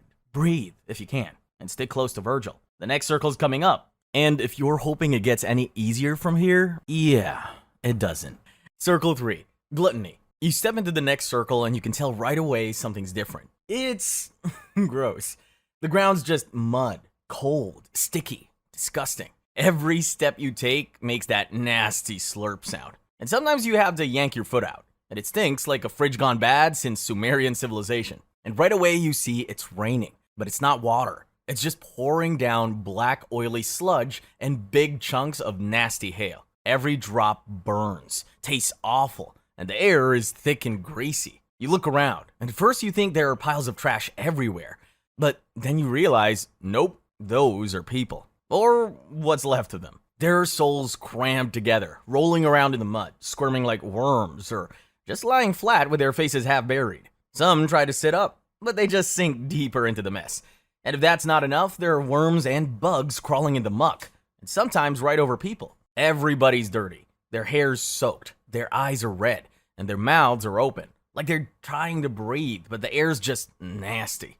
Some are so far gone they're trying to eat the mud, shoving it in their mouths just to fill their mouth. Doesn't matter that it's full of worms and broken teeth. They just keep going. The more they eat, the more miserable they get. That's what happens when you never know when to stop. When you always want more, even when you're already full. More food, more drink, more pleasure, more everything. Now all they get is endless misery. Freezing, soaked, overstuffed, and desperate. They're stuck chasing satisfaction, but it never comes. And then the circle's security system shows up. It's Cerberus, the giant three-headed dog from old myths. Each head does its own job. One head sniffs for escapees. Another bites down on anything that twitches. And the third just fixes you with a look that says, go ahead, try me. He bites, drags, and rolls souls around like chew toys. Cerberus never stops looking for more to eat, and never gets full. A glutton, guarding the gluttons. That's hell for you. As you're wading through, one soul looks up and calls your name. You don't know him, but he knows you. His name's Chaco, a guy from Florence they called Pig, because he loved food and drank too much. He's so deep in the sludge, he's basically turning into it. Just this sad, muddy face looking up for a second before he slides back under. But he still wants to gossip. He coughs up some political predictions in Florence, like riots, betrayals, and Dantes' exile. Nice pep talk. Then he gives up and melts back into the sludge. That's the real punishment here. Nobody's talking. Nobody's helping each other. Just endless grabbing, eating, shivering, and sinking. Alone together in the worst buffet line ever. Every craving answered with something even worse. By the time Virgil points the way out, the stink has attached itself to your soul. Onward to Circle 4, where greed gets even uglier. At least there's no mud. Probably. Circle 4. Greed. Okay, so good news, you're out of the muck and the ground is dry. Bad news? Now it's littered with Legos. Just kidding. It's sharp rocks that chew up your sandals with every step. Everything here glows with this harsh, ugly gold. And the air is so hot, it's like sticking your head in an oven full of pennies. The path drops into this canyon with big cliffs on both sides, and you hear metal banging and people yelling like crazy. Then, right in the way, is this giant statue with a face cracked open and red eyes. As soon as you step up, he spits out this weird, glitchy Latin. Pape Satan. Pape Satan Alepe. Is he cursing? Glitching? Scholars still argue over those words. Maybe a jab at Satan? Maybe just nonsense to show greed's madness. The statue is Plutus, once a Roman god of riches, now downgraded to a jump scare gatekeeper. Virgil waves him off, shouting that God's will trumps his power, and Plutus shuts down. Step through and you land in what looks like an endless demolition derby. Two massive crowds. One clings to giant bags of coins, gold bars, or treasure chests, and dragging them. And the other crowd is the total opposites, kicking jewels through the dust, tossing gold like garbage, and flinging silver plates into the chaos.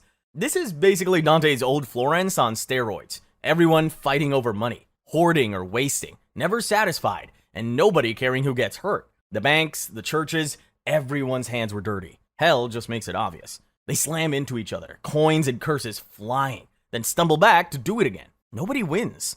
Nobody even remembers why they were fighting. There are some faces that stand out. There's a churchman with half his papal robes torn, still clutching a battered golden staff, like he's worried someone will steal it. Even greedy priests like Pope Boniface VIII are down here. A fat banker kicks a coin sack, then trips on his fancy silk shoes chasing it. A merchant in torn fancy clothes clings to useless record books.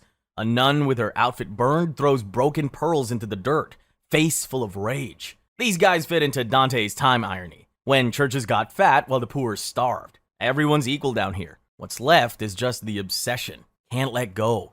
Can't stop throwing it away. The punishment's designed to grind out every last scrap of personality. Years and years of this, and their faces are wrecked, worn down to tired masks. Greed turns everyone ugly, inside and out. You follow Virgil, and as the shouts fade, you finally hear something new. Water, churning in the distance.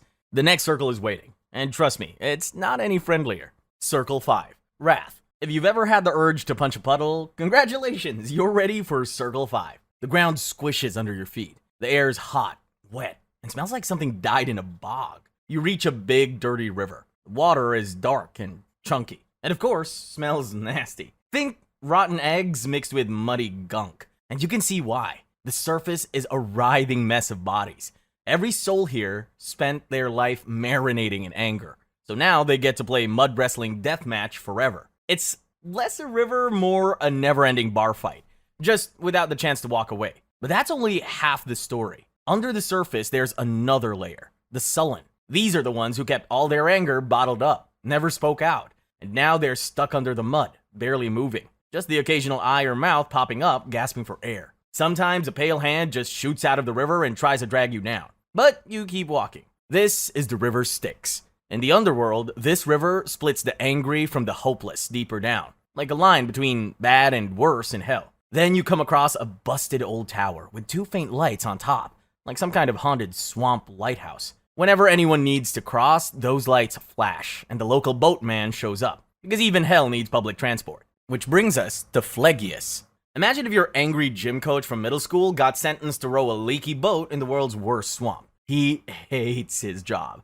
He's mad you're here, and even madder you're still breathing. But you get in the boat anyway. God's order. Riding the Styx is kinda chaotic. The souls always try to climb in, screaming, cursing, clawing at your ankles. There's even one that stands out for you.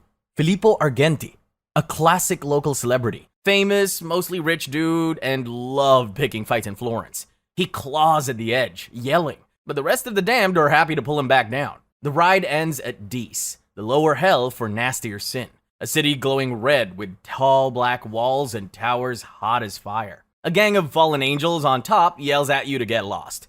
These guys rebelled against God way back, and they're still pissed. Virgil tries his usual, we're on a divine mission line, but the angels just slam the gates in your face. You look up and see 3 terrifying Furies, Alecto, Megara, and Tisiphone, covered in blood and snakes, screaming for Medusa to come and turn you to stone. Virgil yells, cover your eyes, and you do it fast, because if Medusa sees you, you're done for. Out of nowhere, a glowing angel walks right across the water, not even bothering to look at anyone, and taps the gate with his wand. The gates burst open, and the whole place goes dead quiet. Virgil finally lets out a breath, and for the first time, you feel a bit of hope. Maybe you actually can make it through this place. But honestly, you're still kind of scared. What if you're stuck here forever? Virgil couldn't open the gates before, and now you're starting to wonder if he really knows what he's doing. Either way, you're inside Dis now. The deeper circles are waiting, and things aren't getting friendlier from here. Circle 6, Heresy. Walking into Circle 6 is like sticking your head in a pizza oven. Only you're the pizza. Every breath feels like you're sipping steam straight out of a volcano. Not enough. Below your shoes are crunchy gravel hot enough to fry an egg, and ash everywhere. But what really gets you is the layout in this circle. Rows and rows of stone tombs, and every single one is cracked open, with fire just blasting out of them. You can see people inside burning nonstop, but they never die. Sometimes you'll see someone actually trying to claw their way out, screaming for help. Doesn't matter how hard they fight, the flames always drag them right back in. Some just give up and stare through the lid, like they're waiting for a rainstorm that's never coming. The rest, well, they're just shouting, sobbing, cursing, the whole menu. So who lands here? Heretics. Not just folks with different beliefs, but people who said the soul dies with the body, or there's no afterlife. The church called that a huge sin, because it trashes God's promise of eternal life. Guys like Epicurus, who preached life's all about pleasure and you're gone when you're dead,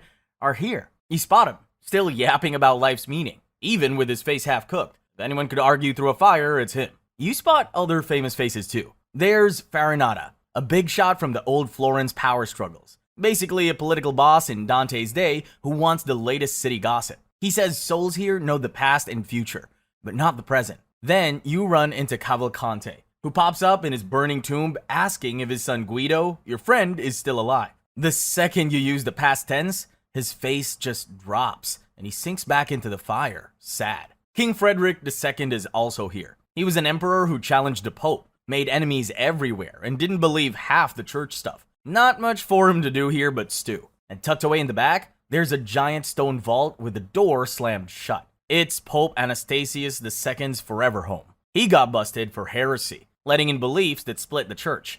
Basically, not a great way to finish out your career as Pope. Eventually, you hit a nasty drop-off at the far end of the circle. A gross smell, like bad eggs and smoke drifting up from the darkness below. Virgil, pulling from old Roman tales, says it's the stench of deeper sins. He tells you to rest by the vault, because the air's thick and you need to brace for worse. Upper circles were about losing control, like gluttony, greed, and wrath. Now it's sins that hurt others. Heresy, violence, fraud. So, yeah, it's gonna get uglier. Circle 7. Violence. Welcome to Circle 7. This circle is dedicated to violence, which is so bad they split it into 3 separate rings. You'll want sturdy shoes for this part. The ground is a mess of cracked rock and loose boulders, and the only thing louder than the screams are the boiling sounds ahead. Suddenly, you're blocked by a huge monster. It's a minotaur, half bull, half man, with super angry eyes. In the poem, Virgil taunts him with, "Where's Theseus?" And the monster loses it, smashing rocks. Luckily, he's too busy raging to notice you sneaking past. Fun fact, the minotaur is basically here as a symbol of uncontrolled violence, borrowed straight from Greek mythology and repurposed as an angry doorman. In this circle, Virgil drops a bit of lore. The crumbling path is a leftover scar from a massive earthquake when Christ supposedly shook up the underworld on his way to collect VIPs from Limbo. Here's how this circle works. Violence isn't just about beating people up. Hell gets specific. You've got 3 options. Hurt others, hurt yourself, or go big and insult God or nature itself. Now let's break it down from the first ring. Violence against others. Imagine a river, but instead of water, it's bubbling, steaming blood. It smells like a metal shop on fire. This is where all the world's tyrants, murderers, and warlords end up. The logic is as blunt as it gets. The more blood you spilled in life, the deeper you stand now. It's hell's payback, blood for blood. Some are just waiting. Others are chin deep or flat out drowning. Try to escape and you've got centaurs on the banks firing arrows at anyone who thinks they're getting out early. You spot Alexander the Great, who conquered half the world, stuck up to his chest. Attila the Hun's even deeper. He made entire villages disappear, razed cities, left fields full of bodies. If you were brutal, you were sinking here. Guess hell really does keep a scoreboard. A centaur named Nessus gives you a ride across. Apparently, centaurs can be chill if you're not on the guest list. While you're getting a tour, you realize hell is all about proportional payback, and even the tour guides are part of the punishment. Next stop, a place where people did violence against themselves. This is a forest straight out of a gothic album cover, because it's full of twisted trees with faces and mouths in the dark. If you break a branch, blood will pour out and the tree screams. These are people who ended their own lives, now trapped as trees forever. Back then, the church taught that taking your own life was stealing God's gift, so you lost your body for good. Now they're stuck as trees, feeling everything, but never able to move. To make things even nastier, there are harpies, half bird, half woman monsters. They tear off their branches, and every bite hurts like hell. Sometimes there are wild dogs that chase souls, shredding them, and they regrow as trees. One tree calls out to you, says his name is Pierre de la Vigne. He was an advisor to Emperor Frederick II, and after he was framed and accused of betrayal, he ended up here. He begs, "Don't forget my name. Don't let me fade away." Virgil tells you on Judgment Day, they'll get their bodies back, except their bodies will just hang from these trees for all eternity. Since they threw their bodies away, they're stuck like this forever. And finally, you exit this pathetic forest. Yet the torture isn't getting better. The next one is for people who did violence against God and nature. Now you're in a burning desert, with no shade, just heat. Fire rains down, cooking the sand and the souls. Some lie there, sizzling like meat and screaming. Others walk in circles trying to dodge flames, but always getting hit by it. This is for blasphemers who cursed God, sodomites, and usherers who got rich off unfair loans. Dante hated Florence's bankers who made money while others went hungry, so he dedicated this place for them. You see Capaneus, a warrior from old myths who mocked the gods, still shouting curses, too stubborn to stop, even as the flames hit him. Then it gets close to home. Brunetto, Dante's old teacher and a scholar in Florence, runs up to you. He says, "Don't stop, or the fire's worse." You love this guy, so seeing him burn hurts like a knife to the chest. Brunetto spills warning about Florence's future, still teaching, even in agony. At the edge of the desert, you see 3 souls clutching purses and staring at them, totally bummed. You ask why, but they just sneer and tell him to go away. These are usherers, moneylenders who took from the poor. Even now, they only care about the money they'll never get. And then, a monster shows up. Geryon. He's got a human face, a snake body, and a scorpion tail. Virgil says he'll carry you both down the next giant cliff to Circle 8. His friendly face hides a cold-blooded trickster, Virgil warns. You climb onto Geryon's back and head to the 8th circle. Circle 8. Fraud. This whole level's like a scammer fever dream turned nightmare. Back in the day, Florence was crawling with con artists like sleazy priests, fake nobles, and political backstabbers. So the place is aptly called the Malebage, which basically means evil ditches in Old Italian. Imagine a massive stone canyon, carved into 10 winding trenches. Each ring spirals lower, each one nastier and weirder than the last. You can smell it before you see it. Hot garbage, burning metal, rotting meat on fire, and everywhere you turn, the noise is just non-stop. Cracking whips, people screaming, demons laughing, or tar bubbling. Here's how it works. Each of those 10 branches is reserved for a different kind of fraud. It's more than violence. It's betrayal of trust. And in Dante's hell, that's an even bigger crime. You see people forced to march in circles, never stopping, never resting. Demons with horns walk behind them, whipping them constantly. In the poem, these are the souls who traded in flesh or manipulated others for their own gain. Panderers were basically pimps, and seducers used woohoo or promises to control people. It was a real problem in Italian city-states, where social climbing often meant stepping on anyone in your way. There's Venedico Caccianemico, a real Balinese politician who pimped his own sister for political favors, and Jason from Greek myth, who dumped his lover Medea after using her to steal the golden fleece. Then comes the second ditch. This trench is literally a river of excrement. If you made your living through empty praise and lies like court flatterers, con artists, and anyone who got ahead by kissing up, you're drowning in it now. Every time they try to talk, they just choke on the filth. After that, you got the trench for the corrupt clergy, what Dante calls simoniacs. This trench is named after Simon Magus in the Book of Acts, who tried to buy spiritual powers. You look down and see legs kicking out of holes in the rock, with their feet roasting over open flames. These are priests, bishops, and popes who sold church offices, sacraments, or forgiveness like they were merchandise. This wasn't just a literary thing. Corruption in the church was notorious in the Middle Ages. Here, they're buried head first, as if being baptized in fire, feet burning for all the holy deals they made. Even Pope Nicholas III is here, famous for simony. Instead of mercy, hell just turns up the heat. Next is fortune tellers and diviners. These are the magicians, soothsayers, astrologers, anyone who claimed to see the future for profit. Their heads are twisted backwards, forced to walk in circles. They tried to see too far ahead, so now they can only look back. In Dante's Christian worldview, only God should see the future. Trying to steal that knowledge was seen as prideful and dangerous. Now you get to the barrators, the crooked government officials. They're boiling in sticky tar, with only their heads poking out. If you were a corrupt judge, tax collector, or public official, anyone who took bribes, skimmed off the top, or abused your office, this is home. In Dante's time, Baratteria was a huge scandal in Florence and other Italian cities. Try to escape, and demons hook them back under. Next up, hypocrites. This one looks almost pretty at first. Everyone's wearing beautiful golden cloaks, but they're lined with pure lead. So heavy it nearly breaks them. These are for hypocrites to put on a show in public, like priests, politicians, even some monks while hiding their true selves. Dante's world was full of these people, especially among religious orders who were supposed to be saints. Then you've got the thieves. It's a snake pit, literally. Thieves who stole what didn't belong to them now get bitten, twisted, melted, and even turned into snakes.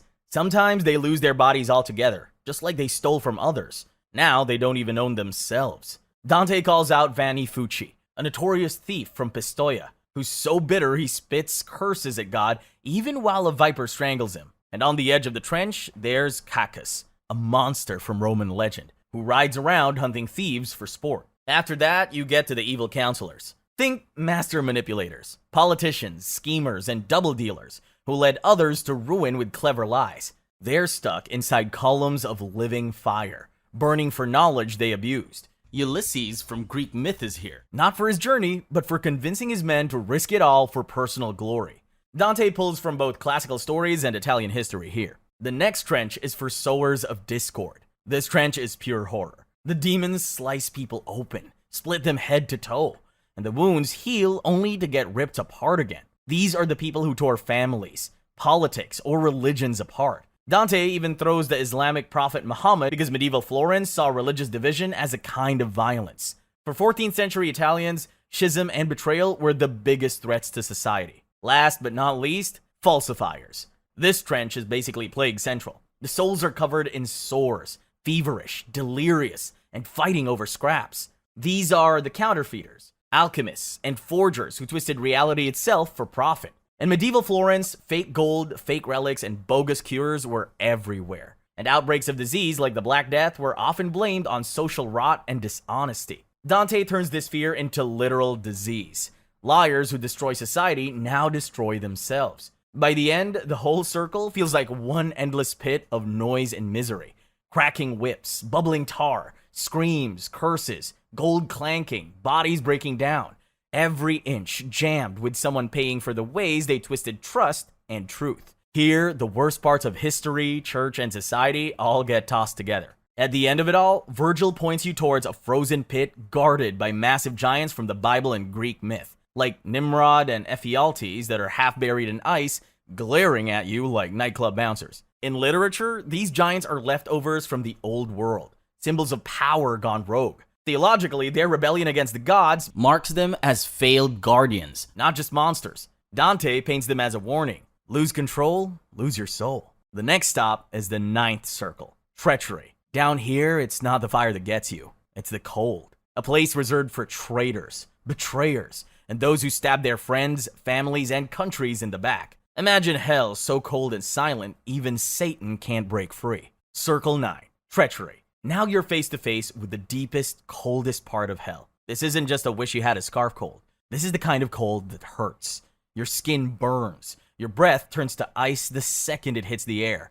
And under your feet is a frozen, centuries-thick lake called Cocytus. Hell's final basement level. And it's dead silent. No screams, just ice. Dante built this place for traitors. And yeah, this one's personal. His whole life was wrecked by political betrayal, so this circle is very intentional. Let's get back to the giants that guarded this place. There are 3 titans that are actually guarding this place. First up, you meet Antaeus. He's probably the only chill giant down here. He's weirdly gentle, scoops up you and Virgil, and lowers you both into the ice like he's helping a kid onto a ride. But this guy used to snap people in half for fun, so don't get too cozy. Then there's Nimrod, the guy behind the Tower of Babel. He tried to unite the world under one language, but God blew up the plan and scrambled everyone's speech. Now Nimrod just stands there, mumbling total nonsense, trapped in his own confusion forever. And you've got Ephialtes, who led a giant rebellion against the gods and lost. He's chained up, still raging, but not going anywhere. The souls trapped here are frozen in every horrifying configuration imaginable.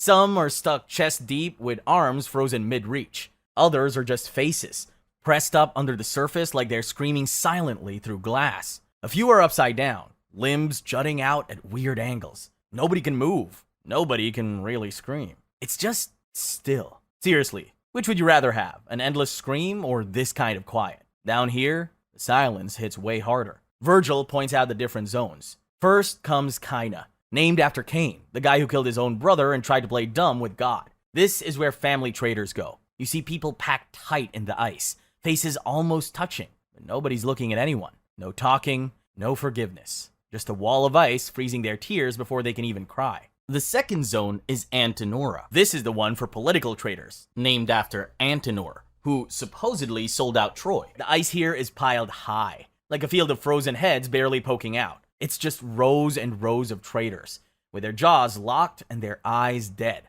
You nearly tripped over Boca, a real-life traitor from Florence who tried to sabotage his own city in battle. He still whines and blames everyone else, but nobody's listening. And then there's Count Ugolino and Archbishop Ruggieri, grimmest pair in the circle. Ruggieri betrayed Ugolino, locked him and his kids in a tower, and starved them out.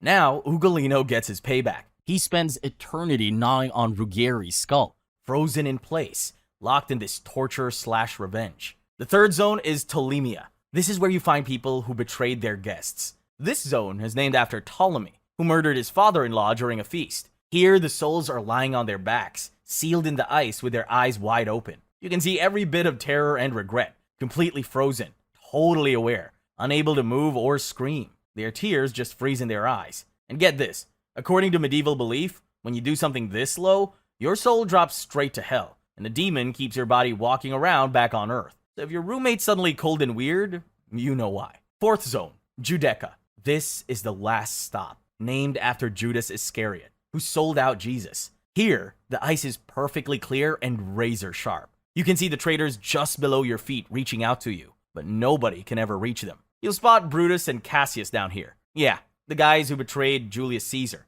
This is the zone for people who turned on kings, bosses, or anyone who put all their trust in them. Now, the main event. At the very bottom, you see the biggest, most terrifying thing ever. Lucifer. Not fiery, not roaring. Not what you expect. He's huge, monstrous, half buried in ice, stuck waist deep, crying in silence. His wings are so massive they stretch, flapping slowly, trying to escape. But all they do is make the air colder, freezing himself deeper. He has 3 faces, one red, one pale yellow, one black, each one chewing on a soul. In the middle mouth is Judas Iscariot, the guy who betrayed Jesus. And the other 2 are Brutus and Cassius, who murdered Julius Caesar. Dante thought betraying Caesar meant betraying Rome, and betraying Rome meant betraying the whole future. So now they're here, shredded slowly by Satan's jaws over and over. Virgil gives you a look, and you just know it's time to leave. No words needed. You're ready to get out of this place. You climb down Lucifer's matted fur until you find a rock tunnel, the exact path Lucifer fell when God kicked him out. Then, finally, sunlight. Warm air hits your face, and you're standing near the river Lethe, the water that wipes your memory clean. And up ahead is the base of a mountain. This is Mount Purgatory. This is the place where souls go, not to be punished, but to find hope and maybe get a second chance. Back in your time, people didn't know what was on the other side of the world. So you imagine Purgatory right here, in the southern hemisphere, opposite Jerusalem. It's a giant mountain rising up, like a doorway to something better. It's the start of a whole new adventure, Dante's Purgatorio. But let's save that for